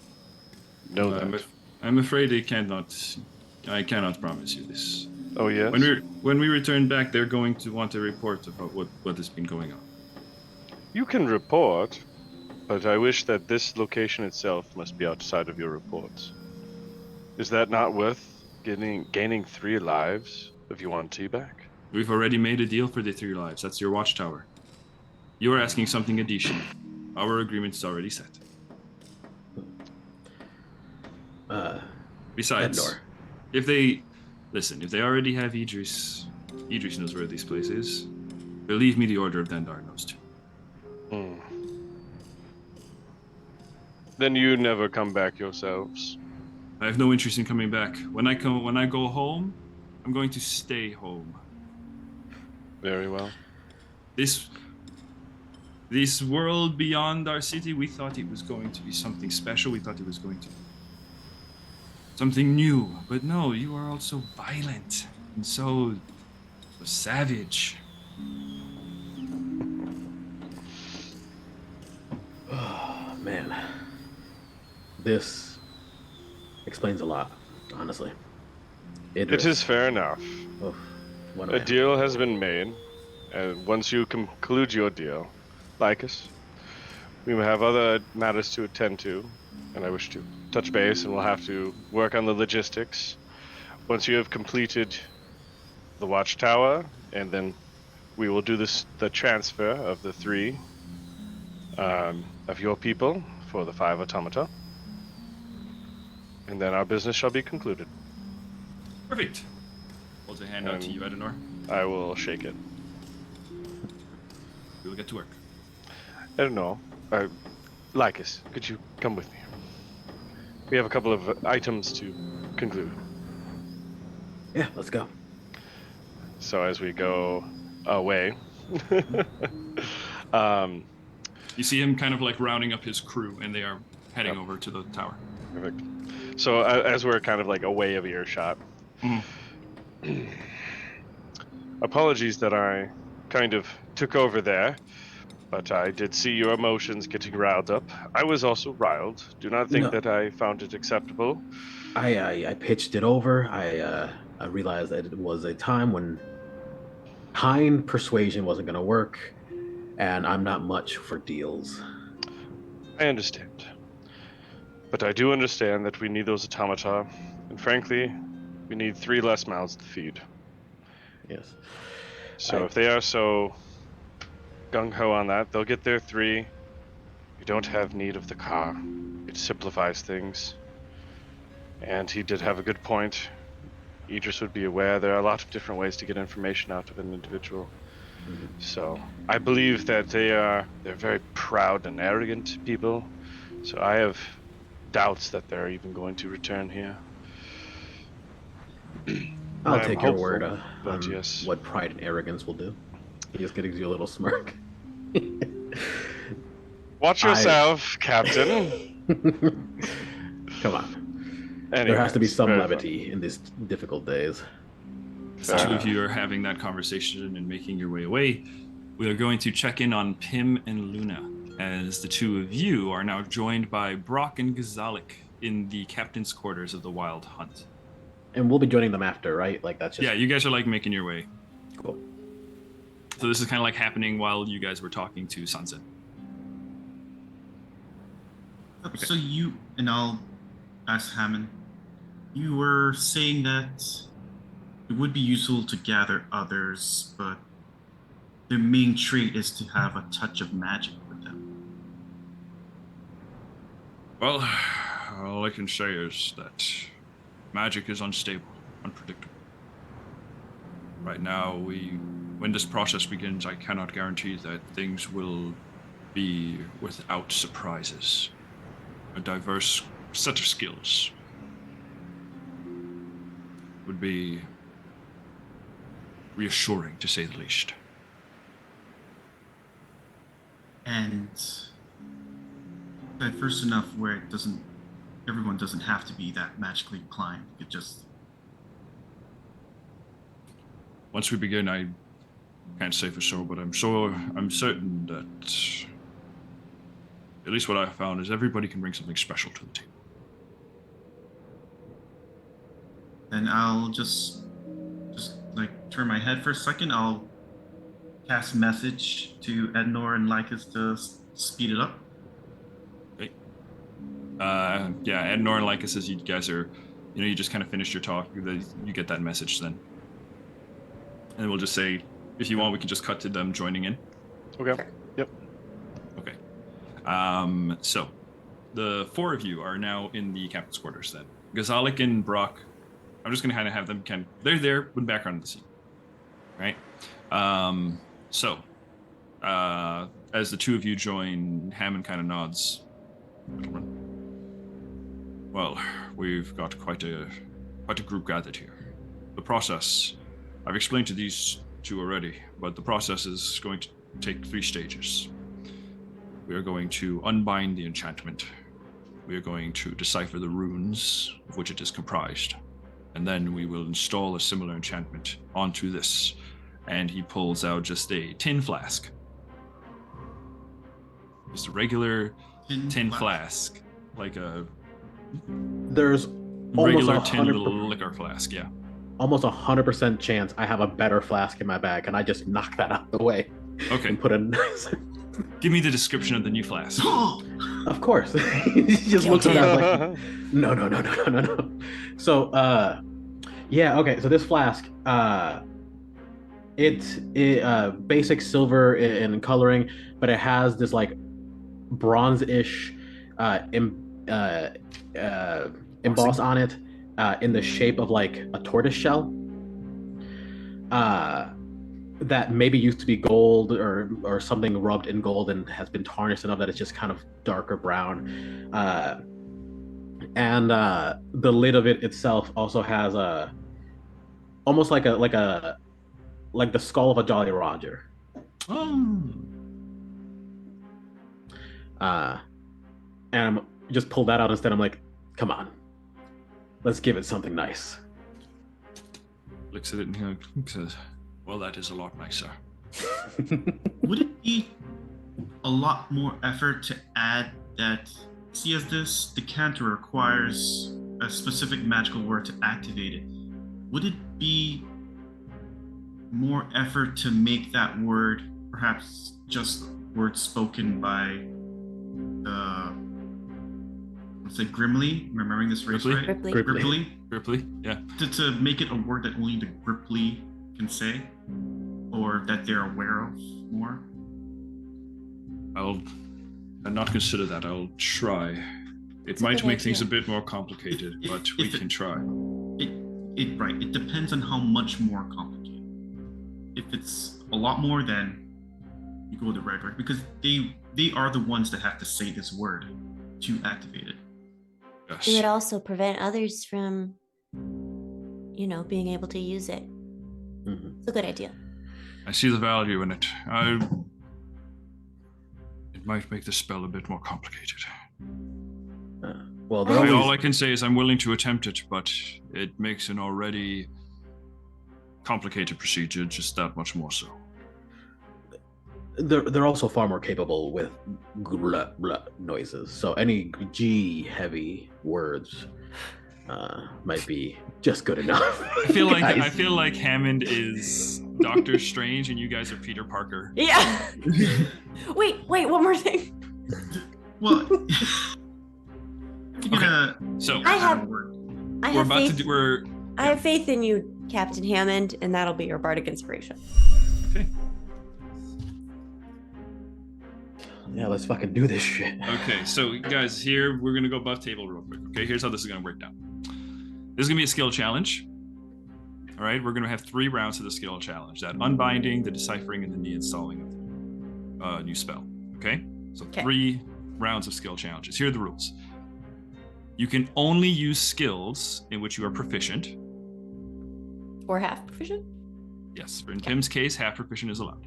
Okay. A certain skill can only apply once per round. So, for example, if Luna does like an Arcana, then Pim, you can't do Arcana. Okay. All right.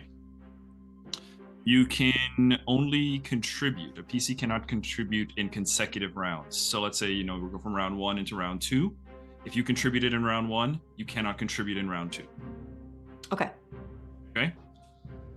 And then any nat 1 is going to be a wild magic search.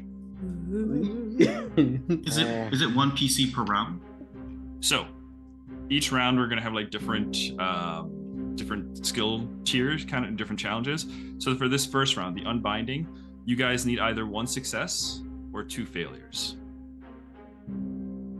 Okay. So if you roll 2 failures, right? If 2 PCs go and they're both a failure, then this round is a failure. But if you roll 1 success, then it succeeds. The DC for round 1 is going to be 13. And the other 2 rounds are, so the first round is pulling it off, right? Yes, unbinding Second- is enchantment. Second round is learning the thing, Yeah. Yes. and the third round is applying it. Yes. What's the like? How long will each one take? Just so I know. Like bardic inspiration only lasts for 10 minutes.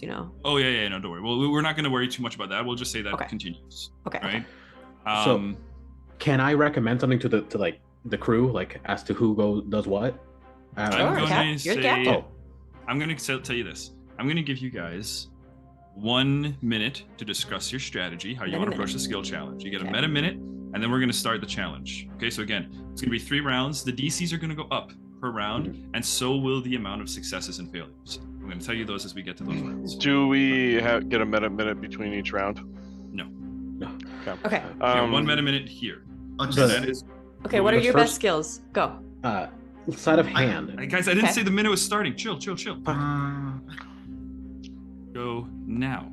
Okay, so I have a sleight of hand and very little other else that might be helpful. I was thinking Edenor and I could try the removal using like my astral arms to like literally pull magic away with his whatever the fuck he's doing. We have Uh, to have proficiency. I only have really insight and medicine. That would Well, assist in this insight and might be maybe really religion. helpful Insight too. would be useful. You could guide the hands. Persuasion is Luna- by far my best, but I also have advantage on Arcana to reveal information about magic items. It's going to be useful. We can't 30 have both seconds. you and Luna Mhm, in the same mhm. round, though, because we need to have Mhm. one of you in each. So, who has the higher Arcana? Because they should go Me. last. So you should go in for the last round, so that you can So have a you'd higher be in the chance. first round, and then I'll Tim be, second round, Luna first and third round for Arcana. Okay. I'll be popping guidance. Hell yeah. I think between Brock and I, we can give everyone. You only bardic get the skill inspiration check for or the this. spell, Nigel. You're not going to get to cast guidance in consecutive rounds. Well- Timer's done by. Can we get one clarification then? Sure. So, if you're not doing the skill check, You are And- then you're just kind of and you're then just background Luna, in the scene. so Luna can't Can cast they take guidance. the help action? If No. Nope. This is the challenge. But is Luna, if Luna is not doing like a skill Something roll, that round. you yeah, can't do then she just, you can't she's do just watching. guidance. Correct. We'll just Ah. kind of think it of like she's maintaining the contribution from the last thing. So here's the next part of this, okay?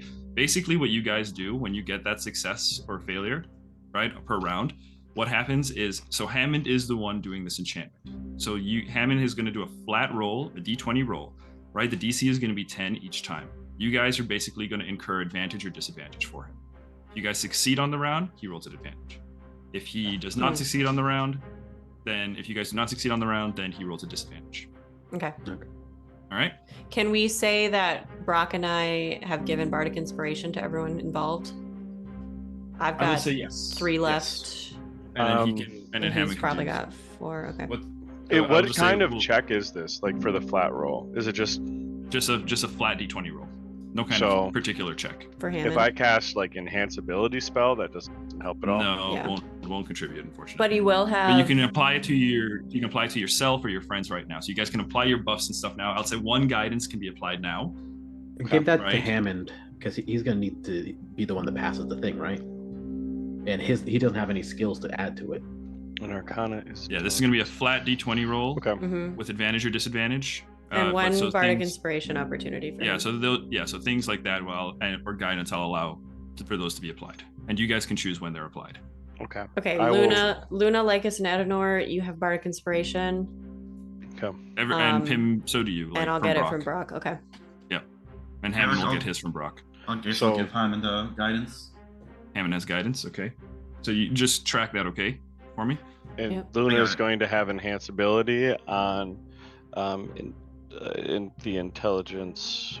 Yeah, Okay. the fox is counting on intelligence checks. So Advantage on Perfect. intelligence checks, I believe. Yep. Okay. Very good, very good. All right, guys. Then I think let me just make sure I have appropriate music for this. Let's see. As you guys begin. Hey, I want to say, nothing anything- else has gotten my blood pressure up so high than this moment right now. Yeah. No. This is uncomfortable. We will see how this goes. Let's And see. you ate those things in the morning too. Yeah, your stomach is like. Yep. Oh yeah, I got into the bathroom after that. Okay, guys. So here we Thai go. curry, man. Okay. The unbinding process. The decanter is laid out on the table. Hammond looming over it. He pulls out a small metal rod and kind of begins tracing runes above it. And as he does so, you can kind of just see them faintly appearing in light. And as he's kind of drawing out circles and pulling through 3-dimensional shapes, these geometric patterns begin to appear around the device. And slowly, you start to see runes appear on it as it kind of begins to levitate. The runes kind of start to shine brightly. As the first process is going to be to pull these runes off. So who's taking this first skill challenge? You guys need, or who's going up first? You need 1 success or 2 failures. The DC is 13.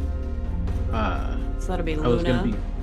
Luna and Ollie, or Luna Okay. and Lycus. So we'll start with Lycus. What are you doing?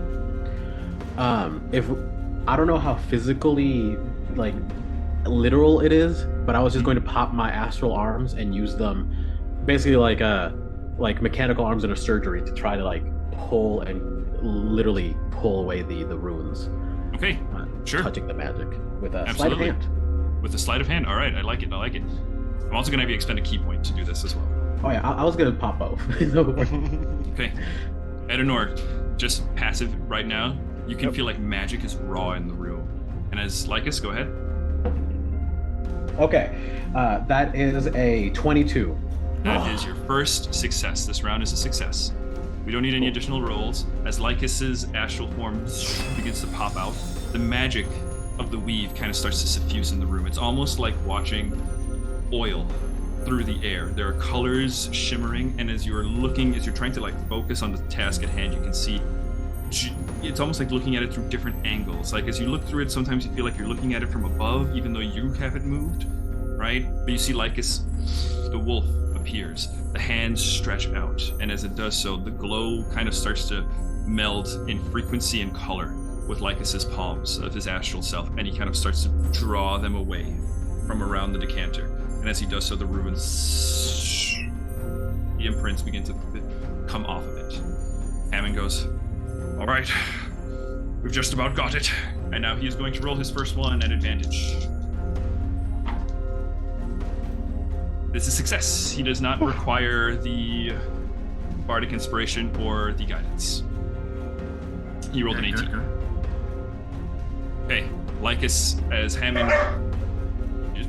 As you are pulling the runes apart, you can kind of feel the force of them kind of pulling back onto the item. You can feel them trying to return to where they are meant to lie. And as Hammond kind of goes, "I've just about got it now," you feel they stay locked. And you can just kind of hold it there. He says, "All right, someone begin recording the runes quickly on a piece of paper and hand it over to me." So, this next skill challenge is going to be the deciphering. This is going to be either 2 successes or 2 failures. DC 16. I'll try and read it first with my... Well, would you have been a part of the... Because he didn't have to roll, what didn't count for the last one? Yeah, Lycus is the only one that can't contribute. And you can't do 2 rounds in a row, Luna. So you want to do this one or the next one? You need to be in the next one. We're going to want you on the next one. Either or. Because I gave you that advantage. So it'll be like Pim and... I'm going to say Pim good fucking catch on Max's side. Max taking inspiration. Thank you. Yeah, Max, you should jump in this one. Yeah, I think... Good read on the play there. Ednor and Pim, I think, would be in this next section. Ednor and Pim, all right. Yeah. Okay. Ednor, what are you doing? So what I'm going to do is I'm going to... I would provide... Can I do any insight on it? Well, because I'm limited into that. You tell me. You can apply any skill you want, but I just have to. You are going to have 30 seconds to decide. Okay. So I'm actually going to utilize my religion check, going back through my histories and in my past history being, who I was. Who you were. Yeah. So okay. I'm going to think back into that, try to memorize these runes and be able to speak them to Pim, and kind of go through that whole process so we can get it down and record it swiftly. All right, well, that religion check, DC 16. Okay, I'm going to use my inspiration. Okay. Oh, thank God. Okay, so that's a 15 plus 4. 15 plus 4 succeeds. The first one was a nat 1, everybody, just so you know. Yeah. Yes. Yeah. Okay. That would have been bad. That inspiration was clutch. Yes. So, okay. Edenor, you begin. You guys all watch as Edenor is kind of staring through this weave, and as he's kind of observing it, his eyes begin to kind of glow with a light purple light. Right. That's your flavor of choice. Yes, my flavor. They kind of begin to glow, and then almost like with a different voice, he begins kind of speaking out the runes. Okay. Pim, you are next to contribute. Okay. That is Pim a success, my friend. quickly One puts success. her goggles on and starts frantically writing things down as fast yet as accurately as she can. Okay.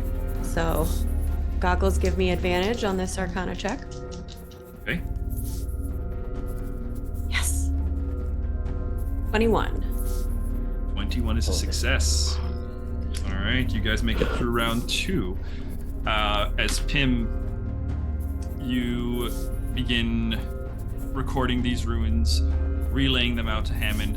And as he's kind of taking them in from Edinor's side and your side, he's like, all right, I think I've got it.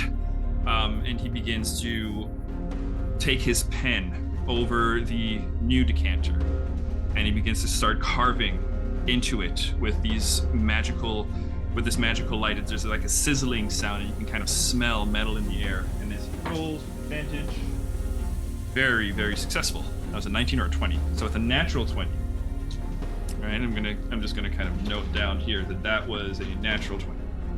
Good job. Okay. You guys have successfully deciphered the runes on the decanter. Now comes the installation part. This is the last phase. The DC is going to be 20. You need 3 successes or 1 failure. So someone who went if we fail previously once. can't go this round. So it'd be. I would say I will allow one of you guys, because of the way the math works out. Yeah, one of you guys can contribute. I think it'd be Pim. So Okay. I would sit out. Okay, sure.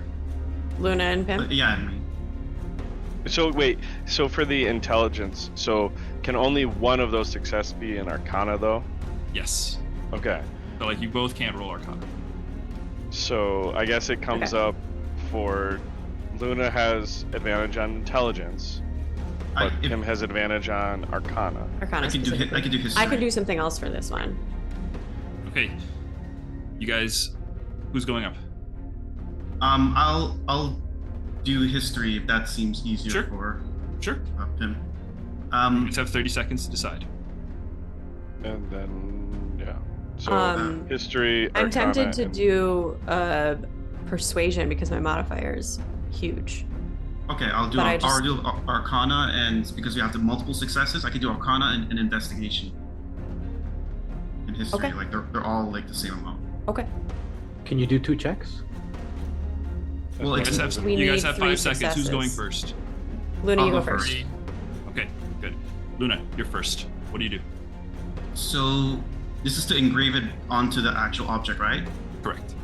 I will recall, based off all the readings I've done in the past. I know I've read about magical items and crafting, and recall some of the tips, the ways it was written down, and try and, because this is directing Hammond for it, or this, I'll try and like provide tips from what I remember from what's being read.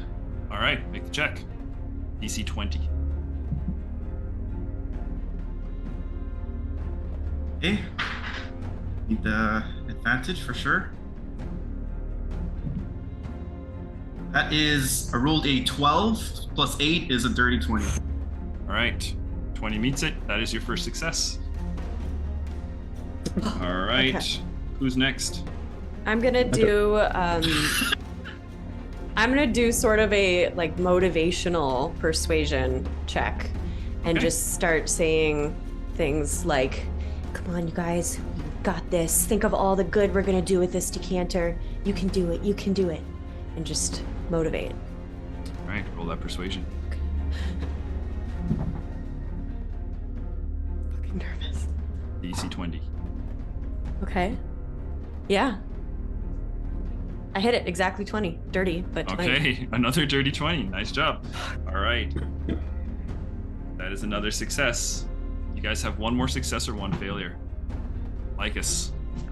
Oh, okay. It's Lycus, right? Ednor said he was sitting this one out. I'm sitting. Yes. Because Luna can't do 2. Correct. Okay. Yep. Okay, then that's me. You can do sleight of hand again. Yes. Expend whatever you need. Use it all. Right? I will. Don't you worry. I think just for flavor wise, I'm gonna use insight. It's the same number, so it's fine.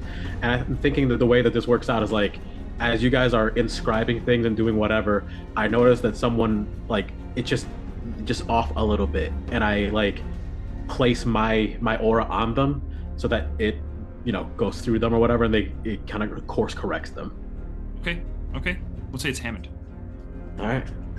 See his hippo spirit, I guess.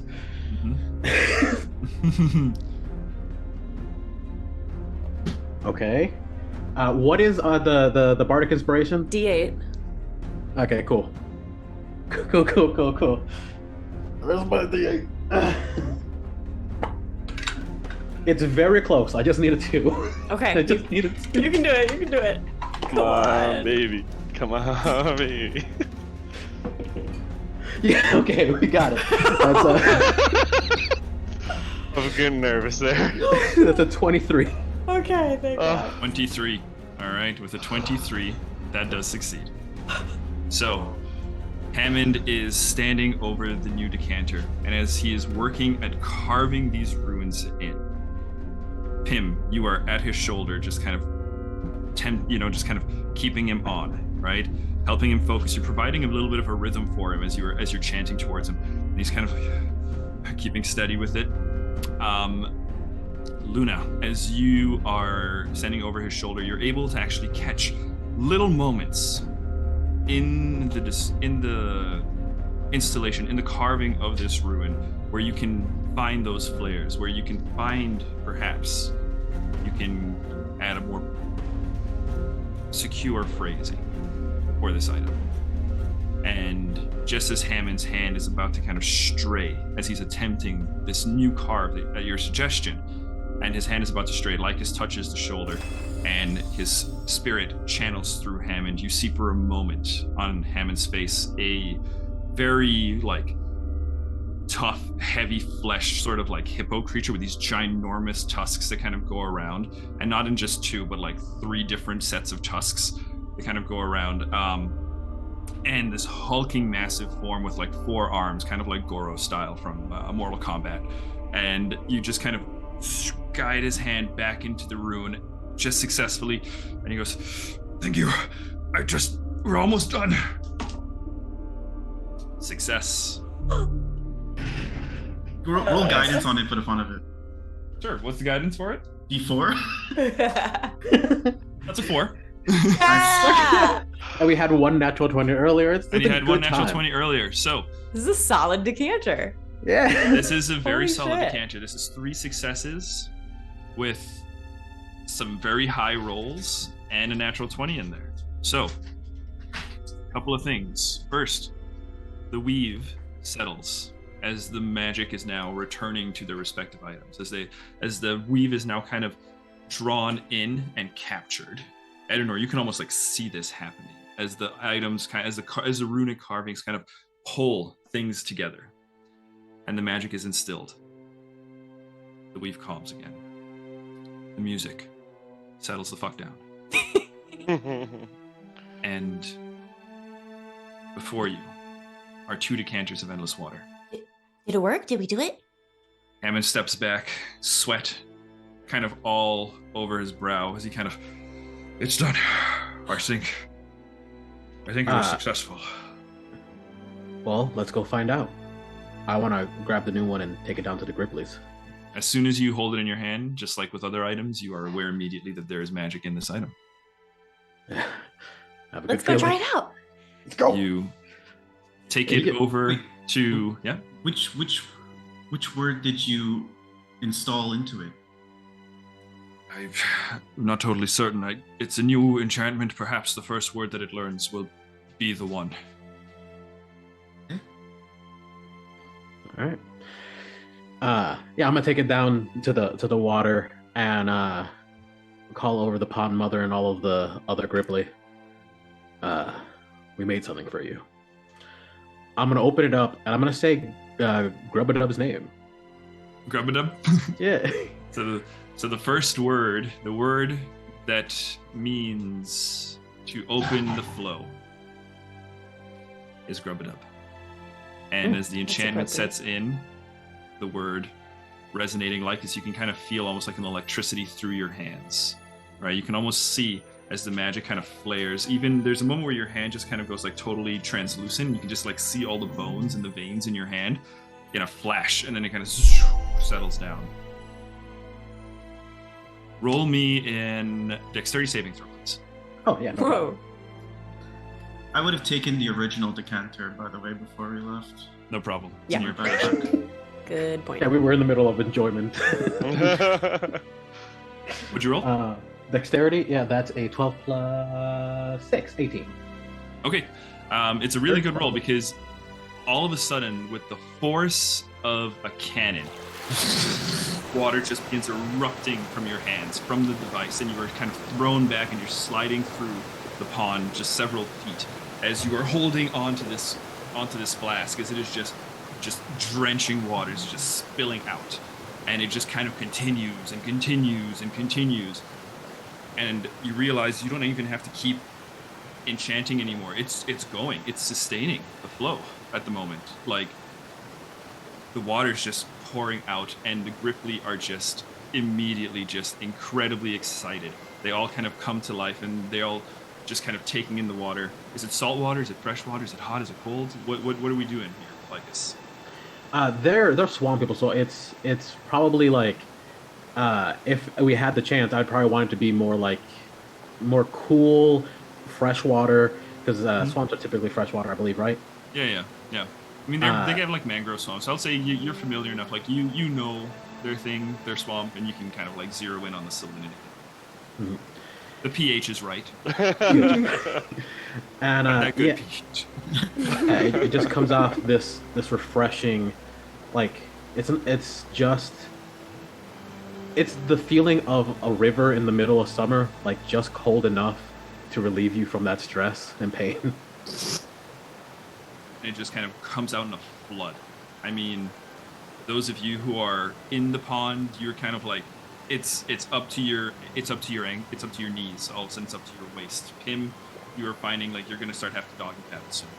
It's you guys have restored this pond. Pond Mother is ecstatic. The Grippli are celebrating. Spears are being woven, and they're kind of doing this strange, like, hooting, hollering kind of sound. It's kind of like what's in the background right now. It's this weird kind of chirping, this triumphant chirping. My friends, you have created a water source with the Grippli.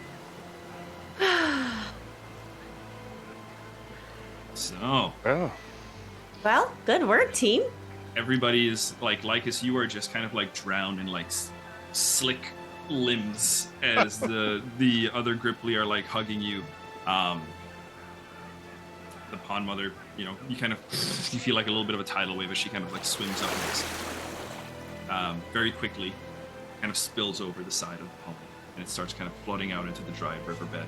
You see the Gripplis that are in their huts, kind of start emerging and making their way to the muddy pond, making their way to the muddy river, but they are all starting to just kind of, they just look so much more alive. They just look so much more hopeful. Is Hammond just like up on his deck, kind of looking out over this? Yes, and so is the rest of the crew of the Wild Hunt, who are all like cheering along the whole time, as this is all kind of going down. Everybody's like, yeah, they're just happy to see you. I think I'd like to just run up to Hammond. Okay. You run up to Hammond, as he is. We did it. Captain Hammond, thank you for your help. You did an amazing job. Oh, thank you. It took all of us. This would not have been possible without the contribution of each and every one of you. Well, I've always thought we're stronger together. I think, as he kind of looks out and he says, I think you've proven that to be the truth, Pim. And he kind of like pets you on the shoulder. Hey, can I ask you something? Of course. What, I've been thinking about what happened with Captain Idris. Yes? And I was just curious. I'm sure he's not a perfect person. Nobody is. What did he do exactly that prompted you to report him to the order? When we encountered Inishi and her guards, it was revealed that it was obvious there was tension between him and them. And after I discussed the matter with Inishi privately, I learned that Idris was apparently something of a rebel. in Sra'aras. He had numerous disagreements with a group there known as the Slumbering Serpent. In fact, the same that took my people hostage, I've learned now. Apparently, Idris was able to evade the law for a long time. He's something of a... Enishi made it clear that he was good at covering his tracks, but he was also protected by one called the Stone Queen.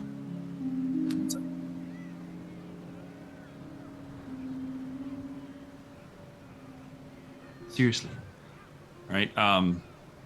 He was very well protected by one called the Stone Queen, and thus able to consistently evade any sort of repercussions.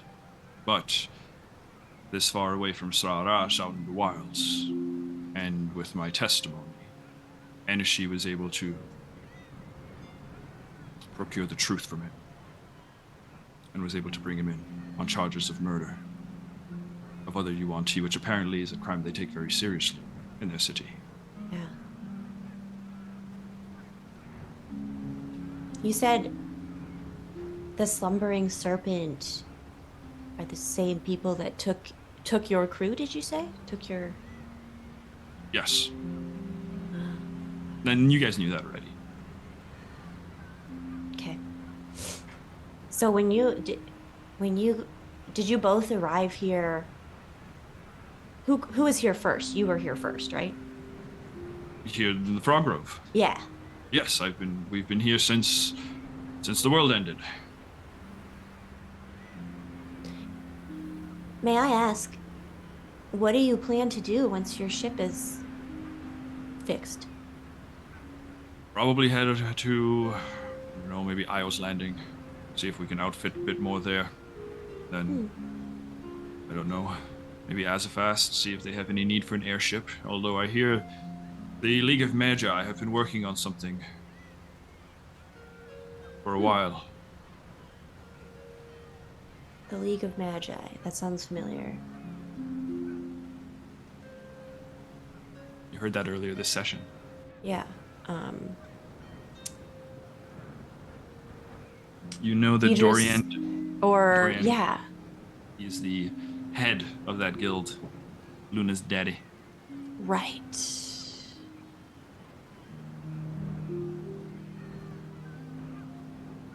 Tim, while you are contemplating this, you hear a voice call to you. Herminia Nako. Hello. Over here. And you see Grubba-Dub-Dub standing in the mud of the quickly forming little stream. It is I, Wubba-Dub-Dub. Yeah, hi. I'll be right there. Okay. Since I have procured the paints you requested. Oh, perfect. Captain Hammond, I must take my leave. But thank you again. And we're going to be leaving here soon, but I do hope that we meet again. Best of luck with your ship. Okay. You head down to Wubba-Dub-Dub, and he goes, I was able to craft several paints for you. I noticed your ship had a greenish sort of hue, so I made one of those. Perfect. And I also saw that several of your companions have a sort of purplish tint to their qualities, and thus I have made you one of these. And he hands forward a bucket of purple paint. And finally, I've always thought your hair was very pretty. And he puts forward a third of a silver white. Another love interest for Pim. Ooh. Harem is born. That is just perfect. Thank you, Wubba-Dub. Thank you for saving my home. More times than you probably even realize. Well, I'm sure we'll be back. Lycus, as you are standing in the upturned bow of the honor with the Pond Mother and Grub-a-Dub-Dub and Grub-a-Dub. The Pond Mother kind of leans forward and kind of nudges towards you, and kind of like a gesture. It's an invitation to scoop some goop. Yep. All right, so you goop scoop, and you can hear the Pond Mother's voice clearly, and it sounds much stronger, much more hopeful than your last encounter. She says, "My son, you have saved our people. I will take your words to heart. We will find a safe place. You are right. Our time in the Frog Grove is at an end, and we will find a new home. Somewhere where we can be protected and less vulnerable.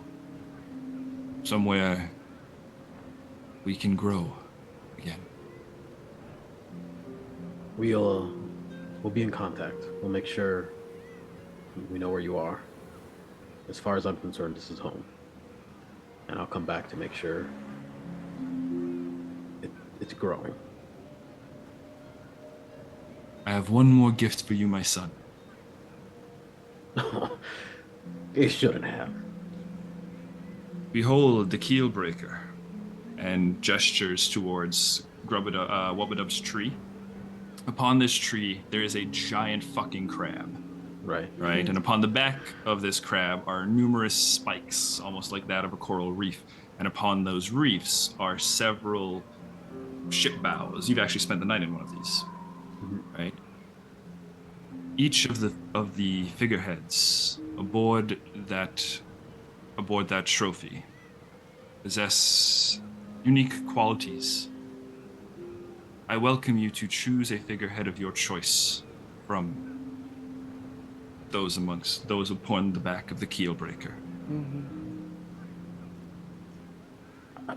Thank you. I'm excited to search amongst them.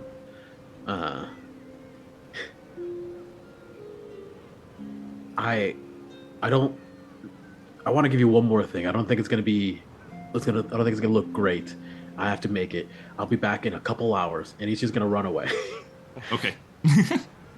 Lycus runs away. Anybody else want to do anything in the meantime? I have one more thing. But we all need to be together. Okay. Lycus, we'll finish up with you then first. Oh, we can do it while I'm with them. I just wanted to cut out some canvas and make a slapdash version of our flag. Okay. With the paints we have.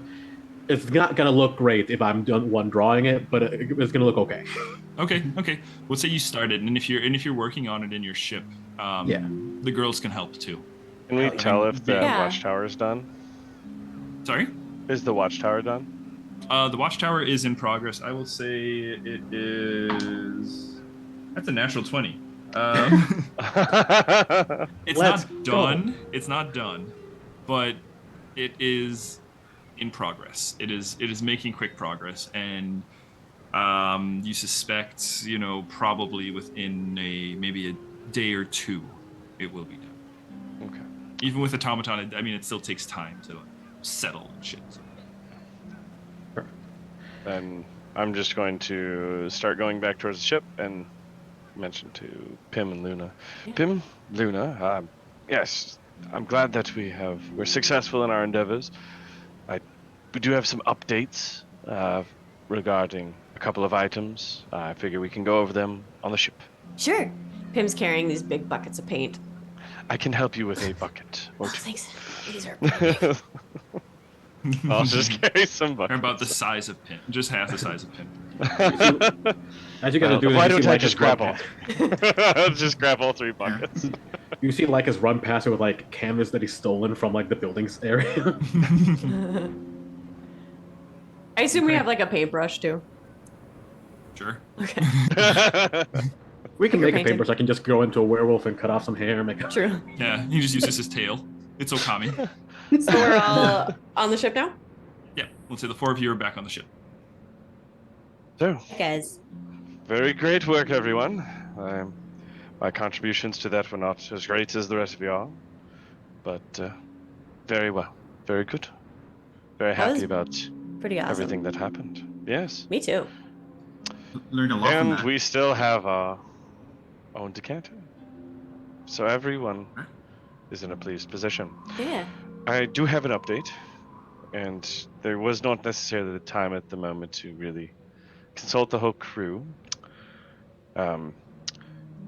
We have found out that Idris's old crew harbor interesting thoughts and ideals about They're bastards. everyone They're else. fucking bastards. Yes, so we do not necessarily want them in our crew, but they do hold the life of other Yuan Ti very dearly. The nice part about this is, Lycus and myself were able to leverage the fact that we have 3 in our current care, and I have authorized, along with Lycus, the exchange of the 3 prisoners to go back with their people, since they are very fond of them, for 5 automata that will join our crew. That's So I fantastic. felt it was a good trade. I Well, what hope do you you all mean- agree. But what do you mean when you say they're bastards? They care very little about life outside of Yuan Ti, and frankly, they were not very happy about the fact that we killed any other Yuan Ti. It is a high crime. That is why Idris was arrested for killing other Yuan Ti of the slumbering serpent. The issue that I found more than anything was that they consider themselves to be holy in and of themselves. They are the inheritors of the world, or whatever the fuck that shit means. Sorry, what? Did you say inheritors of the world? I look over to Adnor. That's That what was they the say. terminology stated. Yes, they. I believe, That's based on what little I know interesting. of Idris, is it sounded like he disapproved Idris of was that. the exception, not the rule. He wanted equality. They want, I'm assuming, supremacy, as is often the type. I'm not surprised with Yuan Ti. Inheritors of the world. Does that ring a bell, Pim? Yeah. That's the title, I guess, my mom's side of the family put on themselves. Are you part Yuan Ti? No. Look at me. Yes, I There's a guess you're not very lot of scary. things happening, man. As far as I know. I do No, remember when don't Luna think- looked a little bit of the Yuan Ti, persuasion. Yeah. It's a potion. That was a weird time in our lives. You know, Tuesday.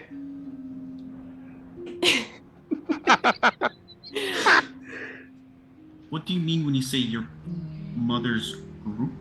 that's just what they used to call themselves. Still do, actually, as far as I know.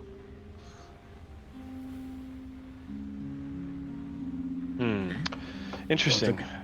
It's a good thing we're planning to hopefully meet with your mother soon. She might have some more information on. We may have additional business in Srauras after all. Mhm. Yeah. Aside from attempting to assist Idris, I do not wish to sound callous. I do respect Idris for the assistance, but we mustn't sacrifice everything I to mean, get him if he becomes yeah. untenable. If I'm being honest, you guys, it kind of sounds like Idris is a bit of a jackass. Well, the reason why they didn't like him is because he had killed other Yuan Ti, and frankly, if they find out that we have, we may be imprisoned alongside him. So I He do not know fought- if the safest place to be. He fought members of the slumbering serpent. He fought to progress his ideal equality. How do you know Then- that? Because that's what they hate. That's what, and I know him. I know he wants a Do freedom. you know him? I mean, I know- pardon my, I don't mean to challenge you, but we just met the guy. I'm just a little Fair confused point. why you're so sympathetic to him when there's a lot of signs pointing to, maybe he's not a good guy. Maybe he's not. To everyone. but he was to us. And Remind let's me be what he honest, did for us again. he went out of his way and fought for the Frog Grove. He got his ship destroyed for us and for my people. Picked the three of us up He when did we were in save a fallen us. city. That is correct. Mm-hmm. And he did assist us in some of our travels, assisted the Frog Grove. So I do see some good in Idris. Okay. More than And I'm that, not saying we he get rid of all of our plans, but I think if it is possible, we potentially help him in the future. He also the o- wanted me to help. He has a meeting from higher higher position people I know in Azafast. He was looking to make a connection Interesting. Why look. do you think he I wanted to make that connection? because he said his where he's from has just been out of the world's view and wanted to start making alliances for the most part. Sort of a way to announce that, you know, Sraras now exists. Yeah, I think so this whole landscape of the world right now is just it's very touchy. I think that this terrible thing happened, and now there's a lot of different people clawing to come out on top. So I just want us to be very, very careful with who we form our alliances with. Idris and I made a pact to each other some time ago to be allies in any way we can. I'm going to keep that promise. I have as much reason to trust him as I do any of you, which is, let's be honest, zero reason. I don't rely on that when I make a partnership with someone. Luna, when I met you, I looked at you and thought, yes, this person. I want to be with them in this journey, whatever it is, wherever it goes. When we met Ednor, are you telling me deep down you didn't feel this guy, he was something different? It goes the same with Pim and Cress and everyone. Sometimes you don't have to you just have to trust in that gut feeling. So, regardless, I'm going to try for Okay. Idris as much as I will for you guys. Well, I trust you, Lycus, and if you think that Idris is worth forming an alliance with, then I will help. Thank you. So, couple things.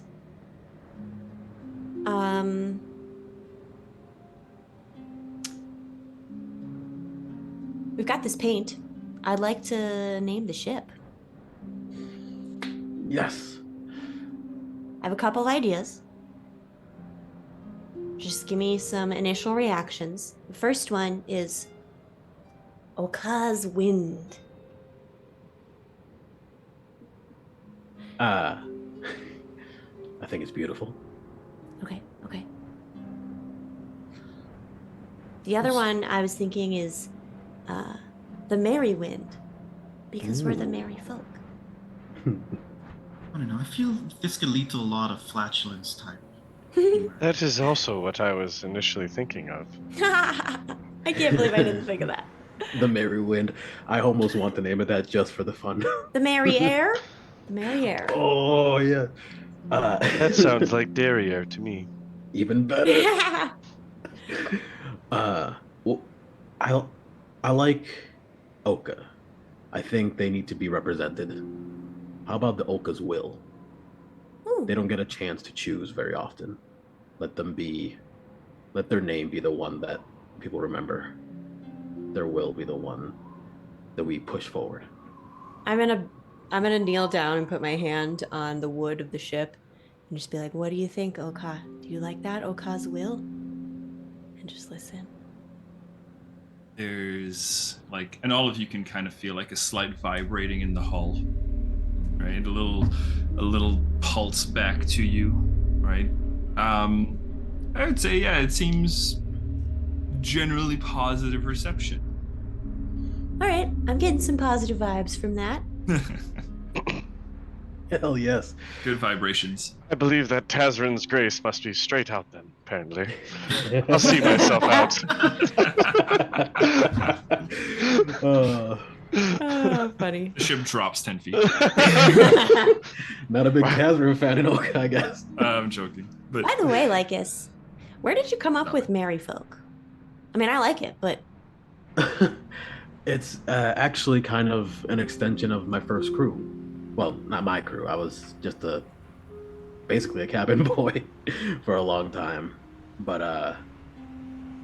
have any of you ever heard of the Grinning Pirates? Have I heard of the Grinning Pirates? history checks. If those are you proficient. Oh, that's a nope. Well, it didn't matter either way. I've gotten 3 natural ones this game. I hope you guys know that. Yes.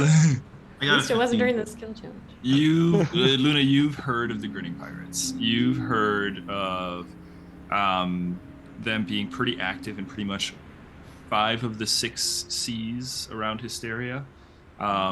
They've got a pretty strong presence. Even the Bree and Terra Bay, where the waters just before Azafast, anti-slavers, right? So you knew that they were would often intercept things like slaving ships and stuff. Prisoner transports between the Empire and the Goblins were also known to be pestered by them. They also would, take the stray merchant ship if it was, unprotected, unescorted. It seemed like easy prey. But their reputation was enough that a lot of times folks would just, especially like merchant ships, they would just surrender. They wouldn't need to really do a lot of killing. They had a reputation. What was your roll? 15? 15, yeah. I'll say you also know that they were said to be the head of their group was an individual named Harkin Castershell.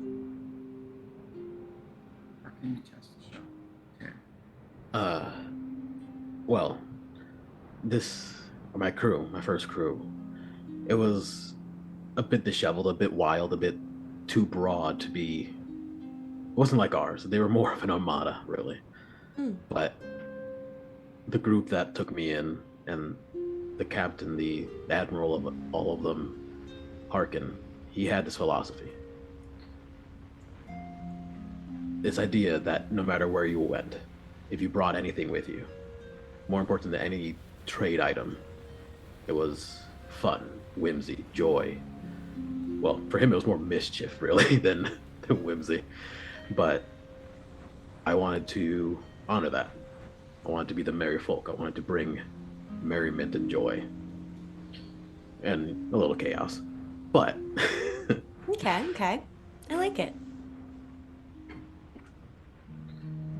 And I'd say we succeeded so far, looking down at the Grippli.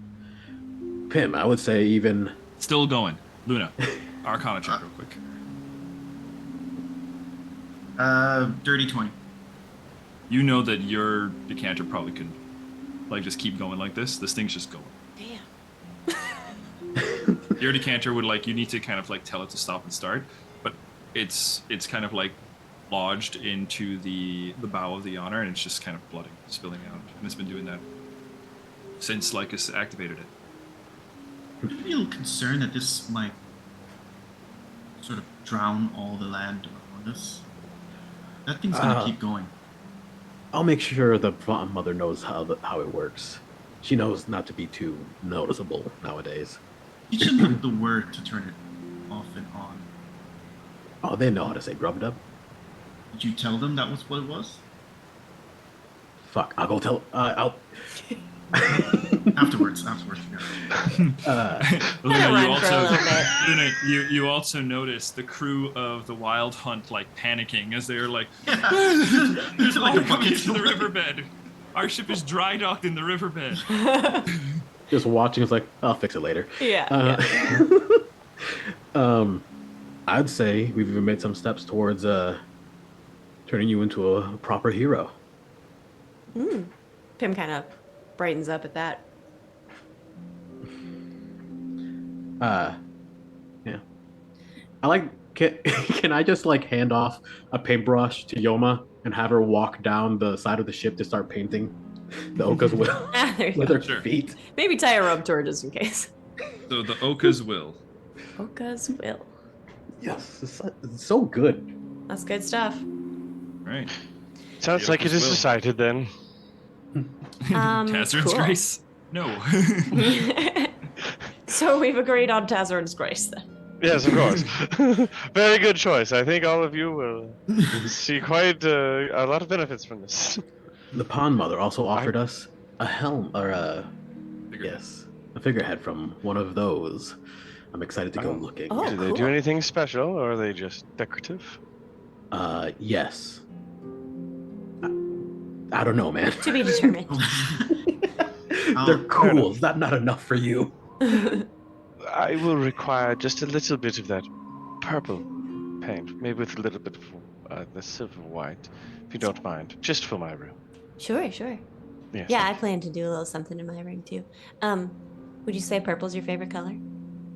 I mean, possibly. Why would you guess such a thing? I mean, Just everything is fucking purple. The what rest about of you it- guys? yeah. What's your favorite color? Lycus, Luna?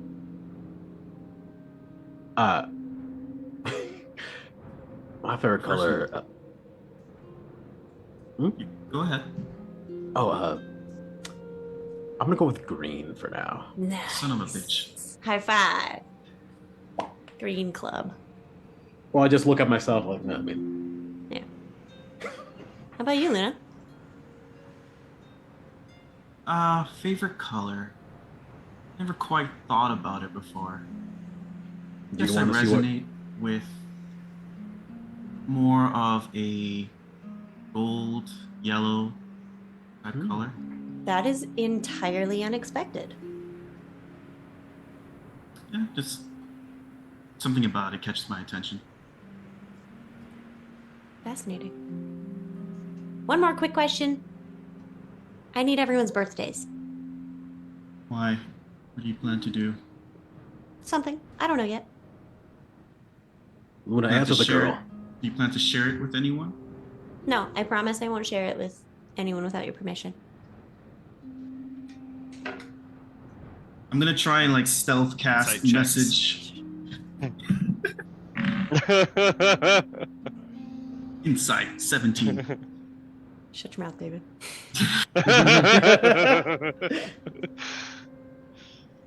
I'll try and like look away and just like try and as much as possible whisper the date through a message spell. Can I try to listen? Sure. Yeah. Just like Ooh, so private. Oh yeah, nosy Nellie's over here. I got nothing. It's gonna. So what is it? message saying September 9th. So does a natural 20 allow me to listen to that? I got a nat 20 as well, actually. September 9th. What's the higher modifier? Your Well, well, this is a message spell, right?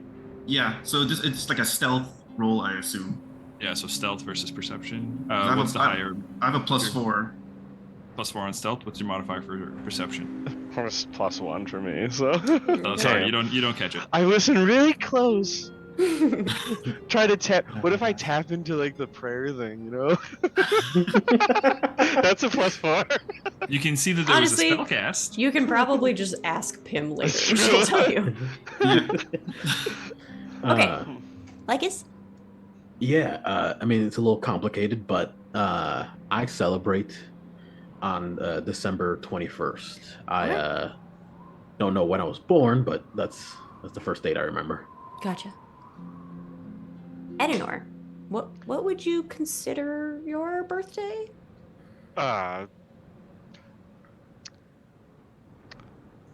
May 16th. What do you mean consider your birthday?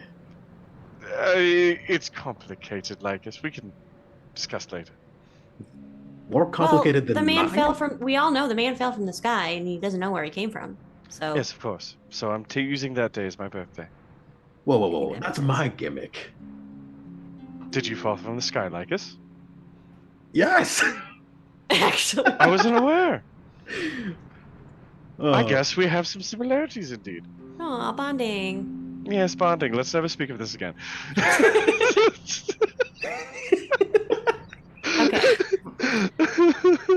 what about your birthday, Pim? My birthday is. Hold on. October 7th, I believe. Ah,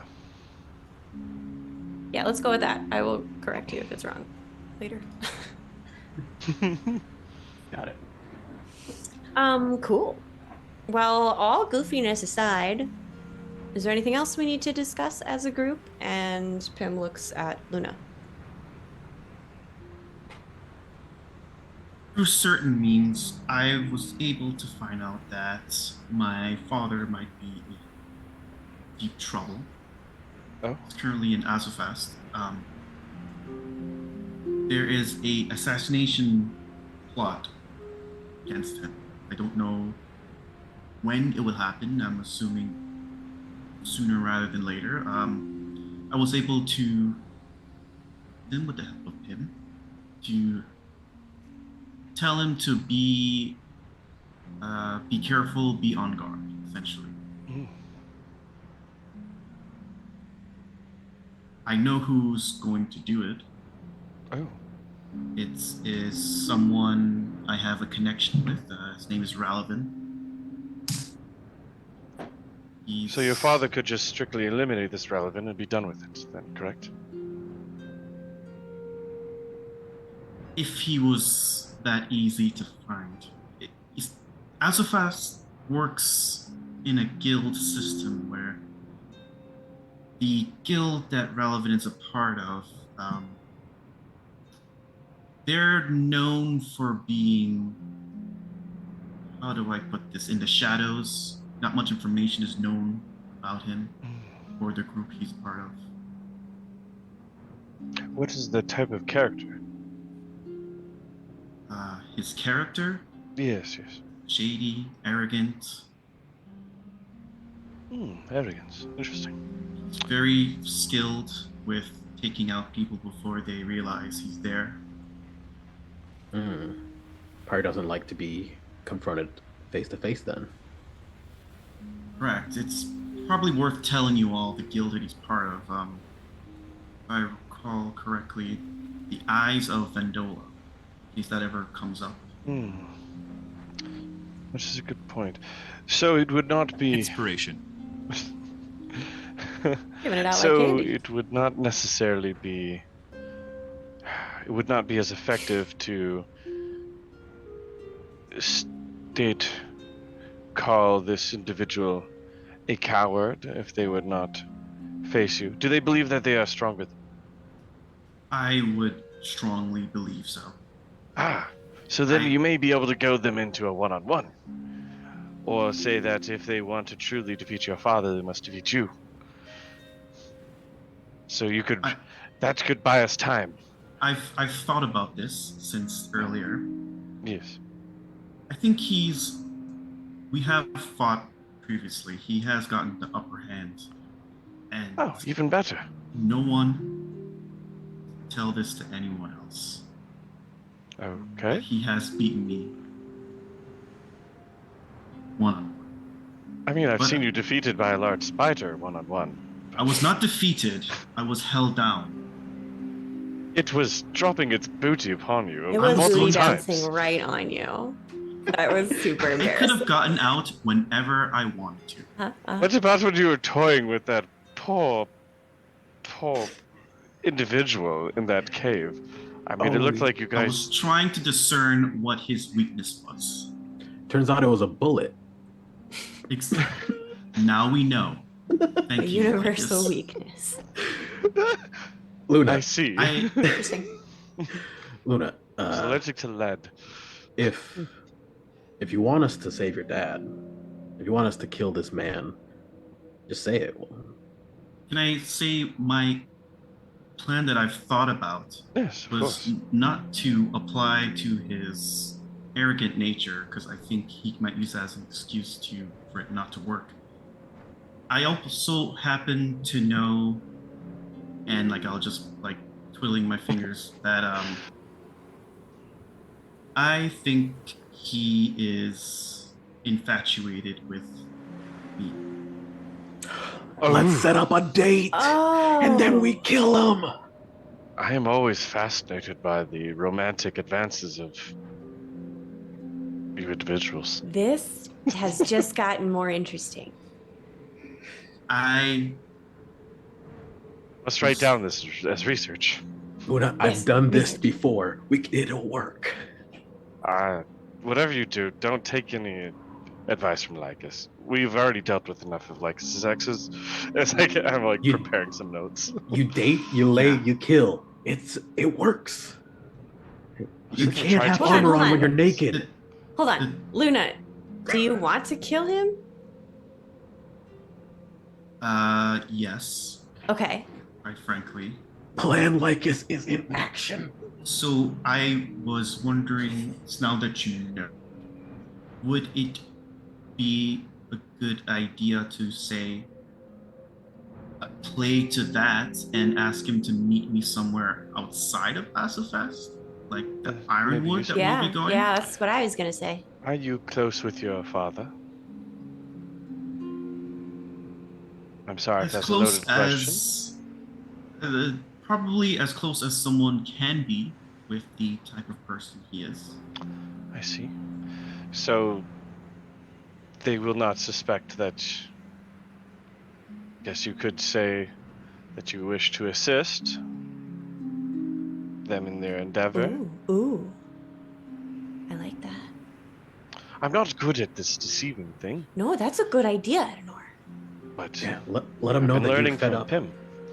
You're fed up with your dad. You want to go get to know each other, maybe even help in the. Oh, this is so good. I know. And you see Lycus at this point, like he was a little quiet for a second. And when you look back and he's talking, he has a bunch of clothes from from his closet.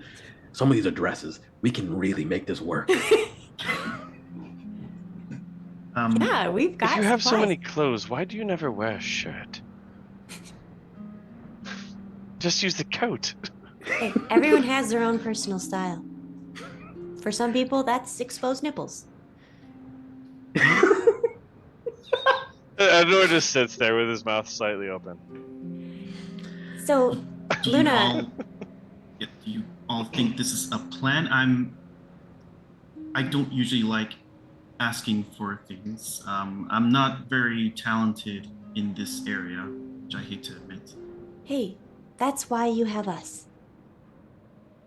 Would you like Okay. us to tell Ralavan to meet you outside of the Ironwood? Since we're heading there?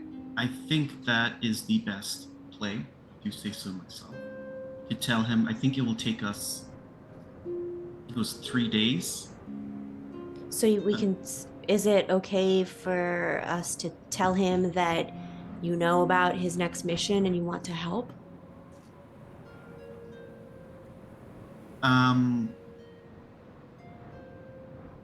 I wonder if it's better more to just play towards the infatuation. I'm not sure if he's going to believe that. Sure. I I just would don't want want him to- to go do it and then come meet you, you know? How far do I know Azafast is from Ironwood? Back He's in not the gonna have- day, yeah, without back he in the has an day was like airship. maybe, yeah, it would have been like maybe 2 days by sea. The weather was good, right? So probably not too far within the Empire. They're close. So a couple of days by airship. Probably What? not even. Not even. And depends on the weather, but And Well, how far what is are with we from the Ironwood again? You said like a week? you guys are not a week. Maybe about 2-3 days away from the Ironwood. That was Okay. that's my guess too. Perfect. Yeah, because the I week would- was I to would- go and come back. if Why don't we needed to. say Mhm. something along the lines of like Luna wants to meet with you. She has information that will be useful in your line of work. I don't know. Or we could just keep that out of it if you think that's best and focus on the lovey-dovey angle. It sounds like you should focus on Luna wanting to meet him personally, if anything. Luna's not comfortable with the romance. That's fine, but Well, it's not real romance. can You're you pull the getting- part? Too into that little factor. That is a way to try and lure him out. Right. There's nothing that's going to happen. Yes, but can you act the part is what's important. Just long enough. Of course, I can. Okay, so I think it should be something along the lines of, I know how you feel about me. After all this time and thinking about it, maybe we, after what's happened, I believe perhaps we should be together.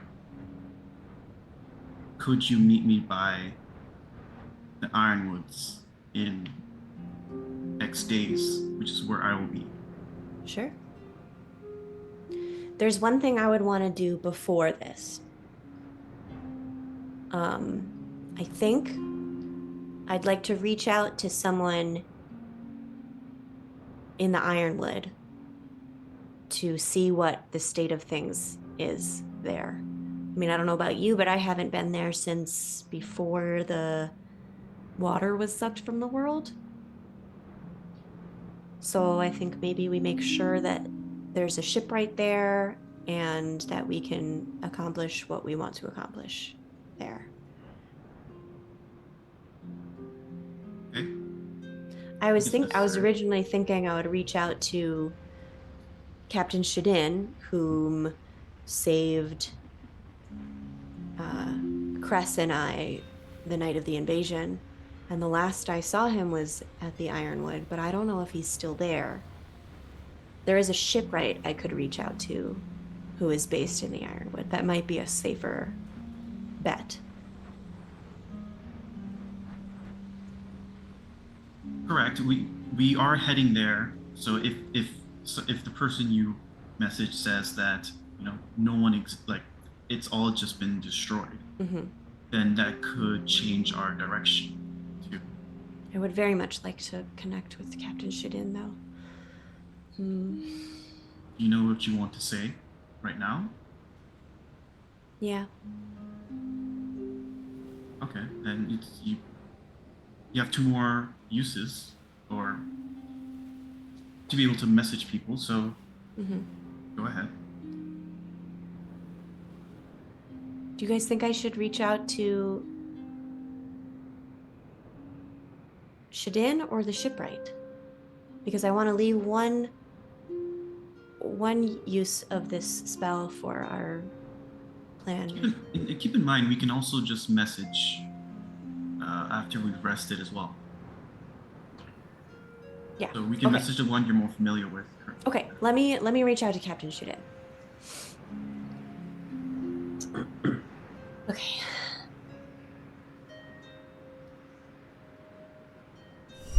Captain, it's Pim. I hope you're well. Are you still in the Ironwood? If so, what's the state of things?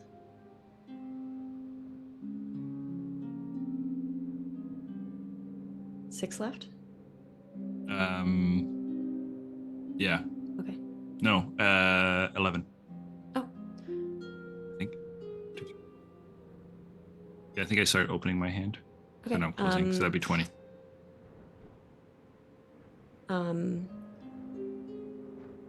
How is your ship? 7. Any other information you'd like to share? Sure. You cast the spell. You wait for a moment. Wait for another moment. No response comes. Ugh. You didn't answer.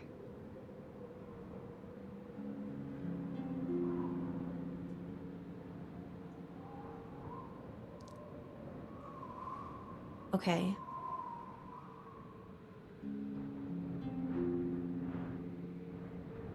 Okay. That can mean maybe he is asleep, conscious. He would have woken up and heard it.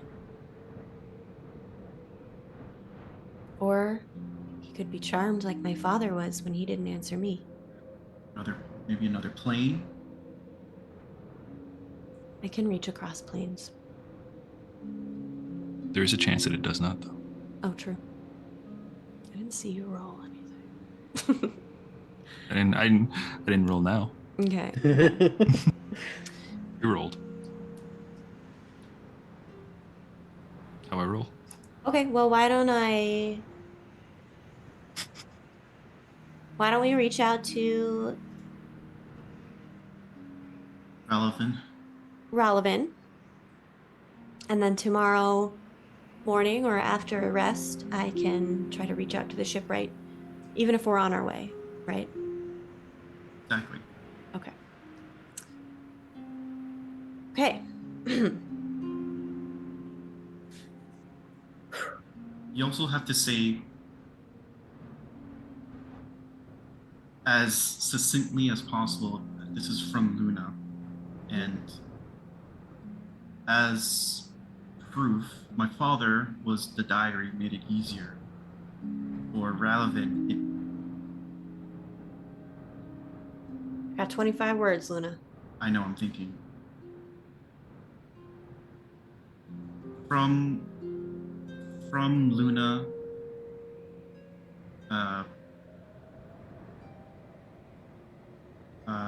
from Luna, the one you left behind. Not too long. Okay.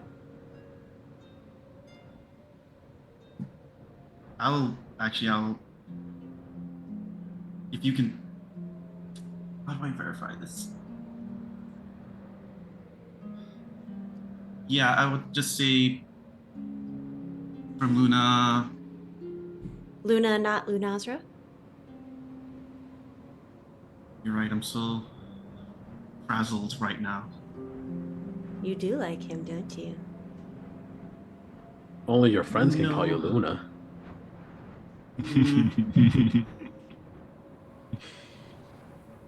So perhaps just from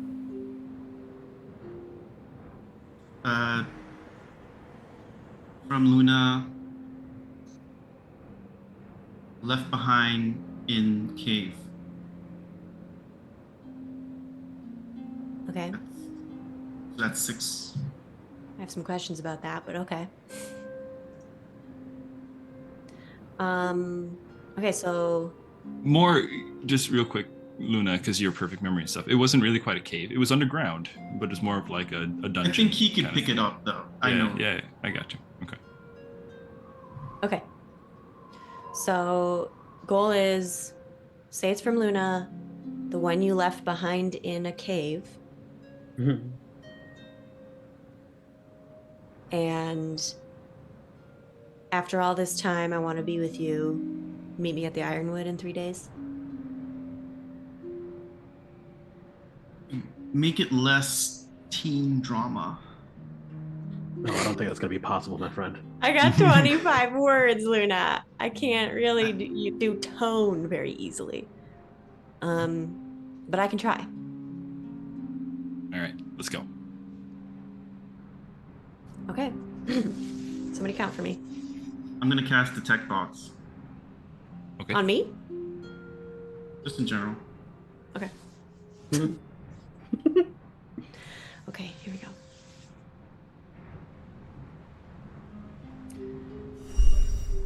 Ralavan. Message from Luna. The one you left in a cave. After all this time, I want to be with you. 7 words. Meet me at Ironwood in 3 days. Okay.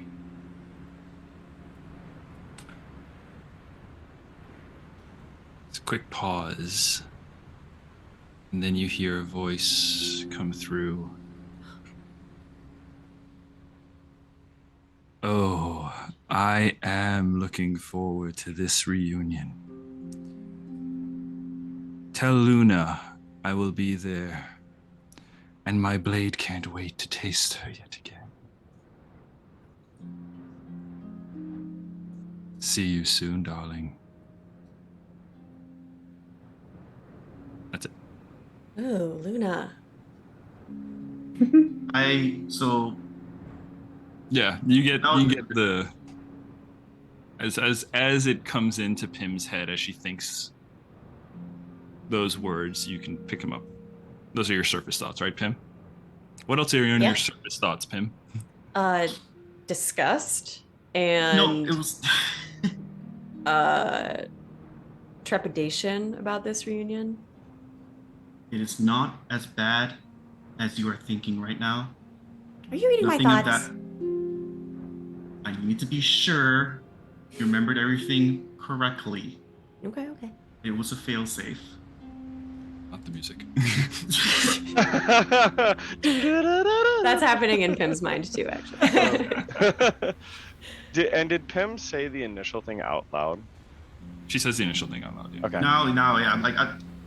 The moment she received, I was hearing the thought. Message, yeah. Now she was saying.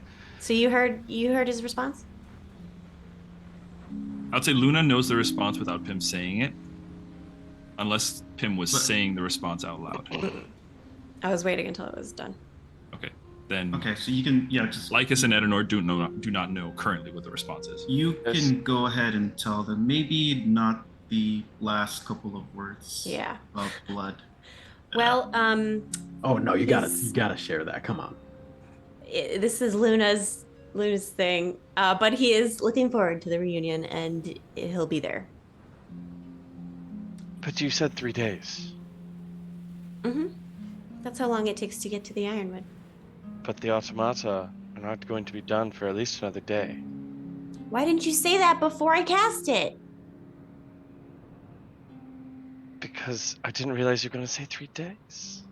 Well, we have to be there in 3 days. We have to just take the automata and go. So we are not going to be able to have them finish it. Were they planning on staying here anyways? Lycus? Thought we had Grippli. 5, right? 5 of them are yours, yeah. Yes. Do we need So we all need 5? to make the exchange. We could take 3, have 2 work on the watchtower. Mm-hmm. We can make that exchange. I don't think any problem. We can leave a couple here with the Grippli just in case, anyways. They plan to probably stay around for a while, but they're not going to. This is not going to be the head of their home. But any extension is always a good idea, if you know what I mean. See. So is it not in a state where the Grippli would be able to just complete it themselves now that they're rejuvenated by the water? Oh yeah, trust me. Now that they're alive and well again, they should be able to take care of themselves pretty well. So then they can finish the tower, of course. It looks like it is clipping along quite well. Just tell them that, a family thing came up and we need to leave sooner. Yes. I understand. Or I can tell them. Or Right. Well, whatever. I say let's just grab those prisoners, Yeah, and let's wrap this up. well, we have to get the exchange done post haste, so we can begin. We need to acquire some more food supplies. Do you think could someone go maybe potentially get some more food supplies? Sure, I can do that. That would be great. Thank you. All right. I guess we must move swiftly then. I will say just before, thank you all. I were asking for help that much, but just Understood. We've got We'd you. love to help. We've got you. We are a crew, Okay. after all. Oh, chop Let's chop. put the finishing touches. Let's go tell them how to turn off that decanter. Yes. I need We'll to grab see. the prisoners. Where's Jackrabbit right now? Luna, we will also need the key Around. to the car. Did we just sidestep? There were 2 cars. Did we give one away before? One got blown up. Blown up. Oh yeah. How did I forget? Okay, well, Yeah, how did you forget? I'm not my character. Keep Uh, in mind, Nigel. yeah. I guess we have the ship. So for the automata, that's a pretty good trade in my eyes. Yes. I agree. Do either of you have, looking at the 2 magic folk, a way to maybe track where that car goes once it leaves? Not now, but knowing who the people are, at some point I might learn the magic to do it, or request someone of higher level as of at some point. Okay. Very well. Can I get the key to the cells and the key to the car? Key to the cat. And Yeah, those let's- extras from Boston. And Where'd I West park the car? That's why we call him Eddie. Some occasionally Dan. I'll hand over the keys to the car. Thank And I'll go with you to get Thank you very the much. prisoners. Of Luna, course. if you could actually go get food, I gotta find Jackrabbit. Yeah. Sure. I just run to my quarters real quick and grab the Smith tippet. Mm. And then go find Jackrabbit. Okay. Well, we've been pushing time here, so Yeah. let's just kind of abbreviate some of this stuff. Mhm. So, Totally fine. able to retrieve the prisoners. Yep. Mhm. Yep. They're in fine nick. Their temerity is still there as you approach. Oh, hello, mother. Oh, Dan. Nice to see you again. Seeing Lycus and them with Yes. you. Yeah, My you guys get Dan. the You prisoners. guys are very close. My Dan.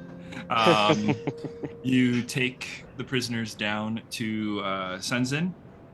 As we're getting down there, I want to do one offer with Jinzo. Sure. Hey, I've only overheard a bit here and there as you were talking with Pim a few times, and from what I've heard, it sounded like you didn't particularly want to be a part of all this. This being Well, all of it. The slumbering serpent, the whatever else you're looking for a way to get out, whatever that means for you.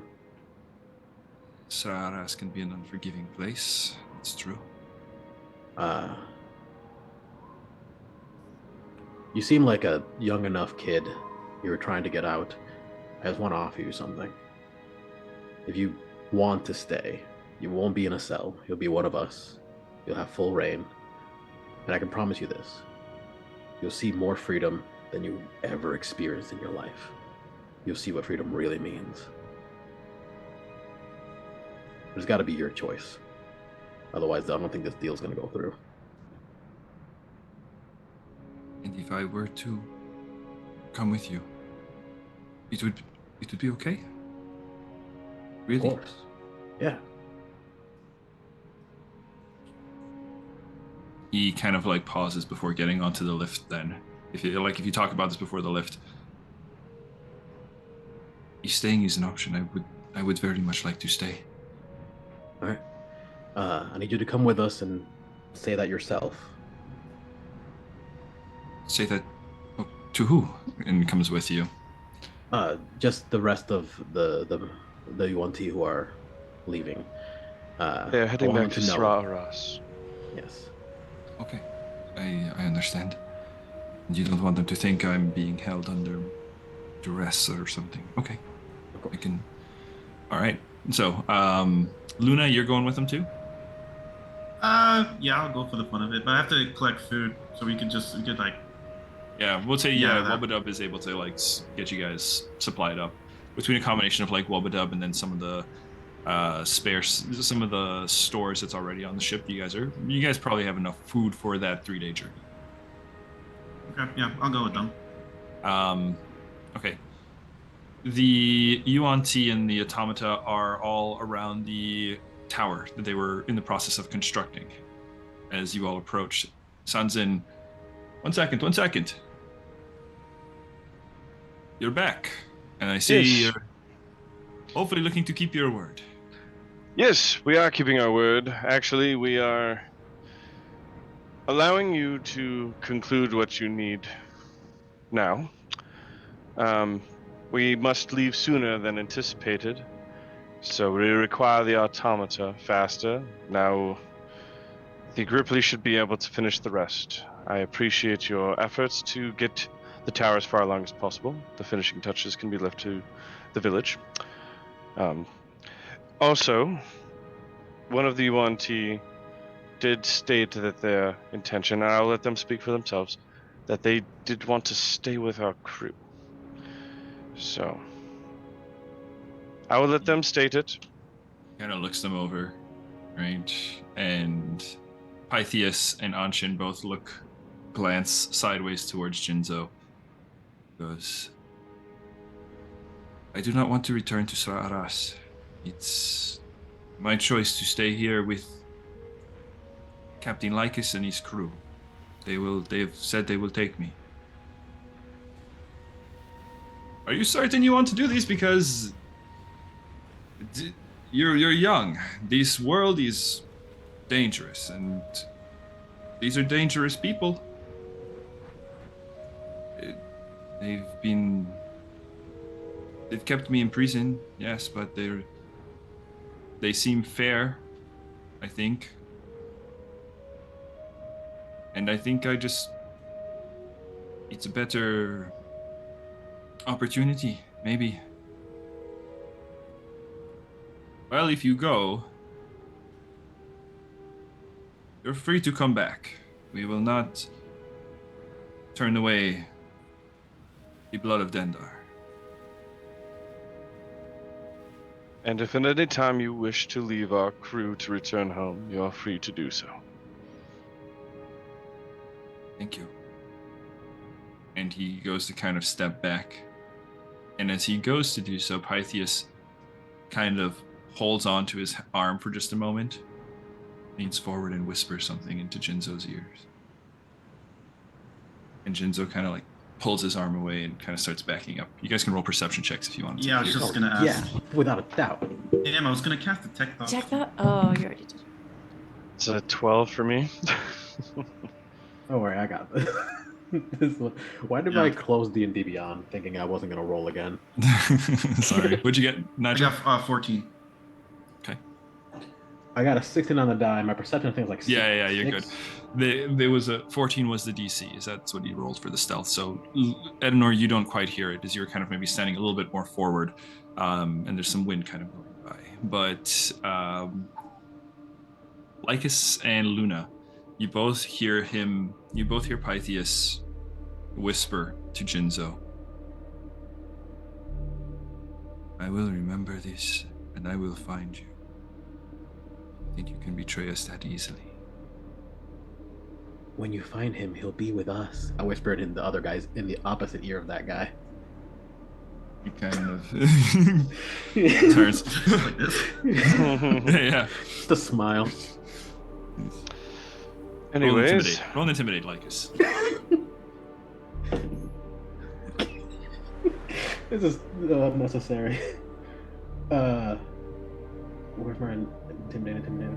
That is a unnatural 20. Unnatural, dirty motherfucking 20. As he whispers into Jinzo's ears and you whisper back into his, he just kind of, not expecting that you had heard, or not expecting you to even be behind him. As he is very surprised and intimidated, certainly. Well, anyways, the automata The key. and the car, and I hand it over, and the automata. Which is the one that held the big gun? Those guys are gone. There were 2 more automata that went with Idris. Those never came back. Okay, gotcha. Are there any But yes. any words to make them ours? I don't know, any of that stuff. No, they're fairly self-sustainable. You can just give them orders as needed. They should be fine. If they break, you can always fix them. And well, should you ever need to have them repaired, feel free to swing by Sararas. Very well. Sure, we'll Appreciate doing business with you, and I gesture to Pythias and what's his nuts. Anshin. Go ahead. Anshin, yes.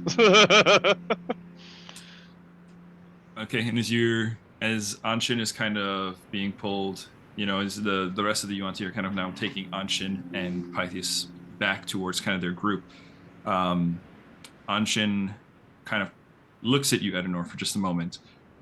Sunzin says, well, if that's everything, we will pack up our things, and if the Grippli don't need us, and that ship is done, we will head back to Sararas soon. Very well. As you guys are walking away, Anshin just kind of calls out, hey, keep an eye on that goblin of yours. Oh, fear not. I will. Appreciate you for keeping an eye on that goblin. But I believe we can take it from here. Thank you. And I just give a little grin. Just ask a quick question. So as we're walking way out, I'll turn to, because Anshin's coming with us right now. No, right? No. Jinzo is. Jinzo. Oh, okay. Mix them up. Jinzo. Yes. I'm gonna just, when we're like away from talking distance from another group, ask him, can they make it back to Sararas on one tank of that car? I don't know. They'll be cutting it close, but I imagine they have means of communicating with others if they need help.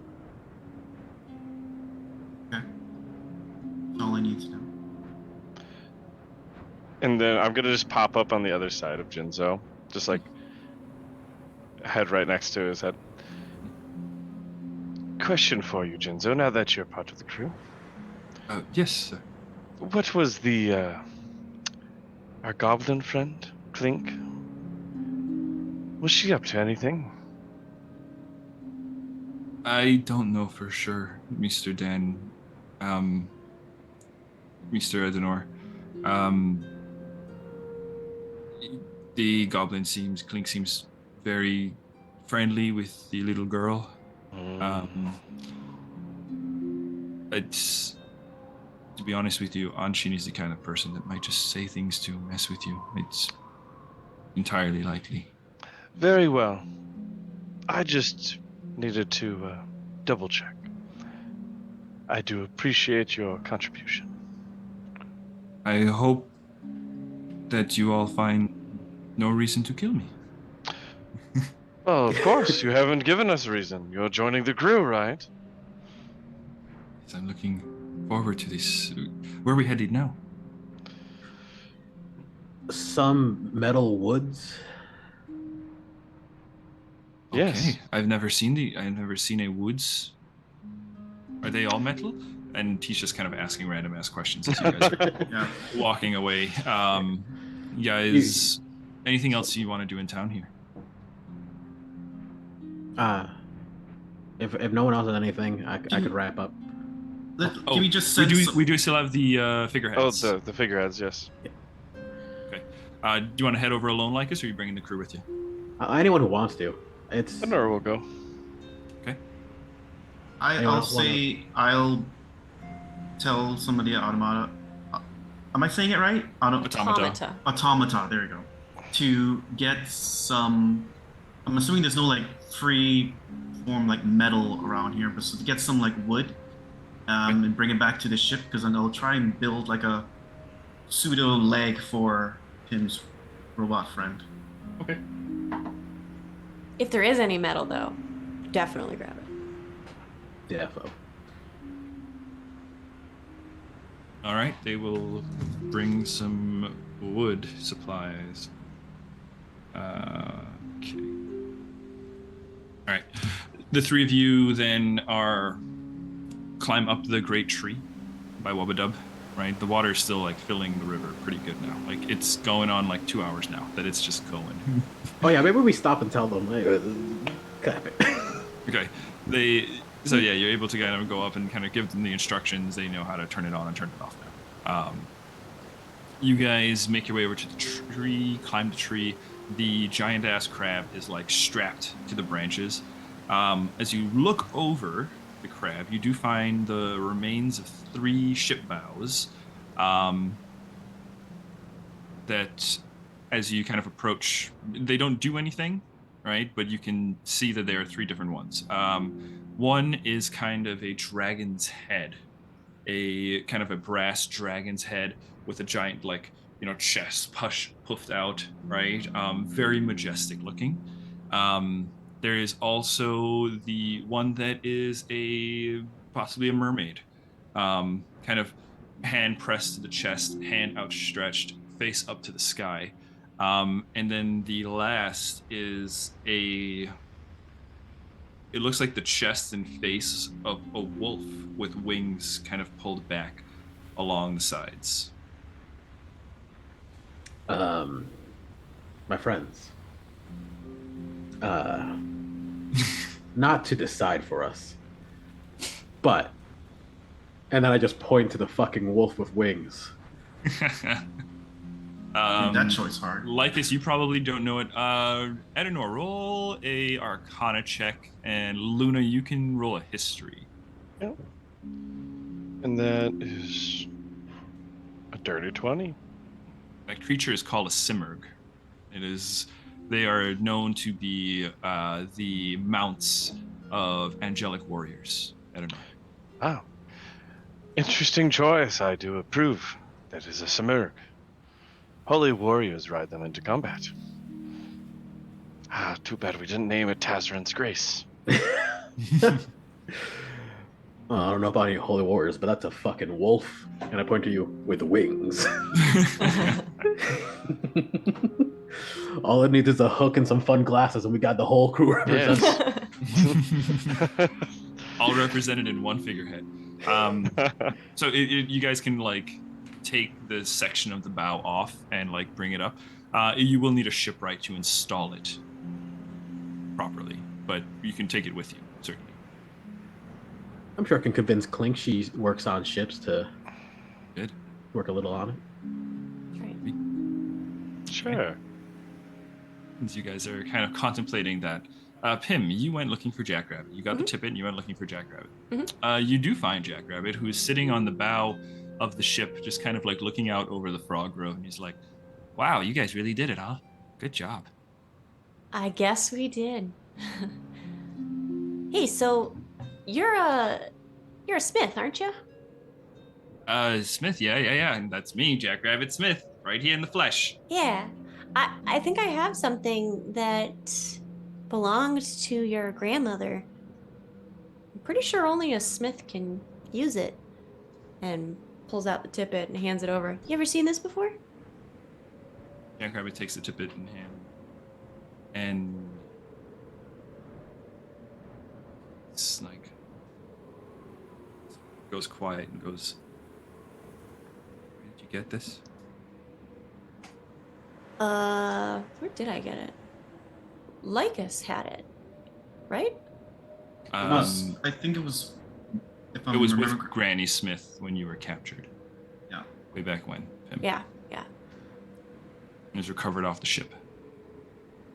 Well, Granny Smith was with me not too long ago, before I met these folks. And I don't really know where she is now, but I was able to recover this. Is she okay? I don't know. When did you see her? What happened? It was a couple months ago now. She was prisoner with us when I was taken into custody on the first nautiloid, a long time ago. No, that was 10 days ago. I don't know. They seemed to be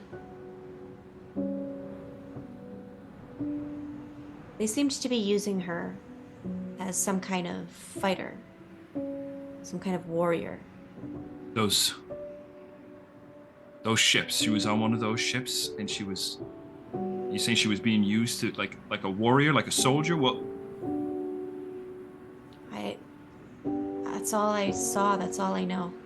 I don't know what they were using her for, but she wasn't herself. But just so you know, I know some very powerful, very trustworthy people who are working to find her right now. And I think they're going to be successful. What? Where are they? Can you put me in touch with them? I can. Who are these people? What are the names? Their names are Cress. Well, yeah, Cress, and I actually don't know the other person personally. But Cress is a dear, dear friend of mine, and also is a dear friend of Granny Smith's. And she's doing everything she can to go get her and make sure that she's okay. And if you'd like, I can touch base with her tomorrow. After I rest a little bit, I can... Pronouns, but yeah. Sorry. I can see what any updates might be. Yeah. All right. Thanks for this. I got to think about it. And takes the tippet, kind of loops it around his neck, and says, I just got to go think about some stuff. And steps off the bow of the ship. Falls for a bit, and then casts a fly spell or something, slows his fall down, and takes off on his own for a bit. Okay, but we're leaving soon, so... Okay. After time, Pim, the rest of the crew show back up with the Simurg figurehead in tow. Jackrabbit does not return for quite some time. And if you wait longer, he does not return at all.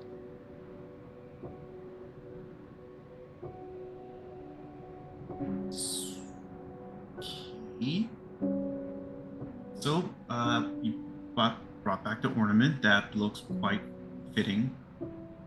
Do we have everyone here? I would like to get going as quickly as possible. I don't know if Jackrabbit is going to be joining us. Why not? Well, real quick, Lycus, Luna, and Enor, this is not unfamiliar to the last time you guys were with Jackrabbit. It is in Jackrabbit's nature to leave and return at will. He'll be fine. He comes and goes. well, he knows What we're comes headed out to of the that? Ironwood, right? Yeah, he was in the planning room with us. Correct. I believe if Jackrabbit wishes, Jackrabbit will return to us. But if we wish to meet our timeline, we must leave. And if there's anything that I know, is that he'll show up when it's most convenient for him and most narratively satisfying.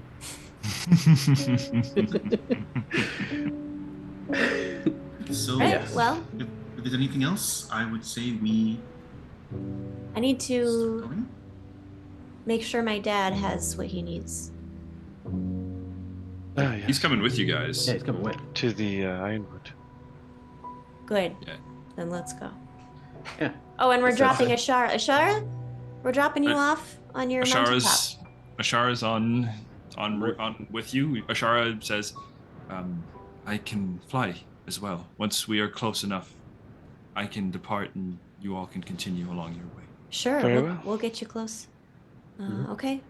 Well, Then let's weigh anchor. Get the well. There's an anchor. Let's get the fuck out of here. let's do it. Off we go. As we're starting to sail, I want to holler out to the Grippli. Friends, my family. We're going to be gone for a while. But while we're gone, and I unfurl the flag that me and the girls made for them, Mm-hmm. and just kind of toss it down to them. If anyone gives you trouble, let them know that your territory is ours. We'll protect it with our lives. We'll see you in the future. Flag catches the wind and drifts down, completely unfurled, and anybody that would look in the sky at that moment would see the Jolly Roger of the merry folk of the Oakasville ship. And you guys are nothing more than a ship upon the wind as you drift north towards the Ironwood, leaving behind you the frog grove that has been your home over the last week, and leaving behind Captain Hammond's ship as it is still yet under construction, leaving behind the Yuan T as they are getting into the vehicle and returning to Sra'aras. And my friends, that's where we are going to end this arc of our Sandsea Saga campaign as we head into the next one in a new system, in a new place in the world. We'll see you all then. Hell yeah. Good job, guys. Amazing. We Any fucking did announcements, it! any parting announcements for us as we're heading out here? Now you can say wrap. This was the last one. This was the last. The last one. We did We it. are officially wrapped. We Just a officially wrap. wrapped. We actually ended. That's a wrap, folks. Wrap part 3. We do it like Yeah. Attack on Titan style. So the only announcements for that everyone should be mindful of is that while this particular story will not continue for a little while, you will be able to see us. I believe we're going to be recording a couple of little like one-shot bits of us getting used to the new Pathfinder system, little flashback story arcs. You get to see Lycus in his youth being a rambunctious boy, Ednor in his something being something, doing something. Mystery. True. Like us wouldn't know. Like there's no clue. And so that'll be available for you guys in the future here. There's also going to be the starting of the next Tales from Terra campaign. Even doing some art for it right now. You can't see that at all because technology. Spoilers. And yeah, just be mindful. Notice make sure remember that we're switching over to Twitch as well as saving videos here to YouTube. And wait for us. We're gonna do stuff. Bye. Bye. Bye. Bye.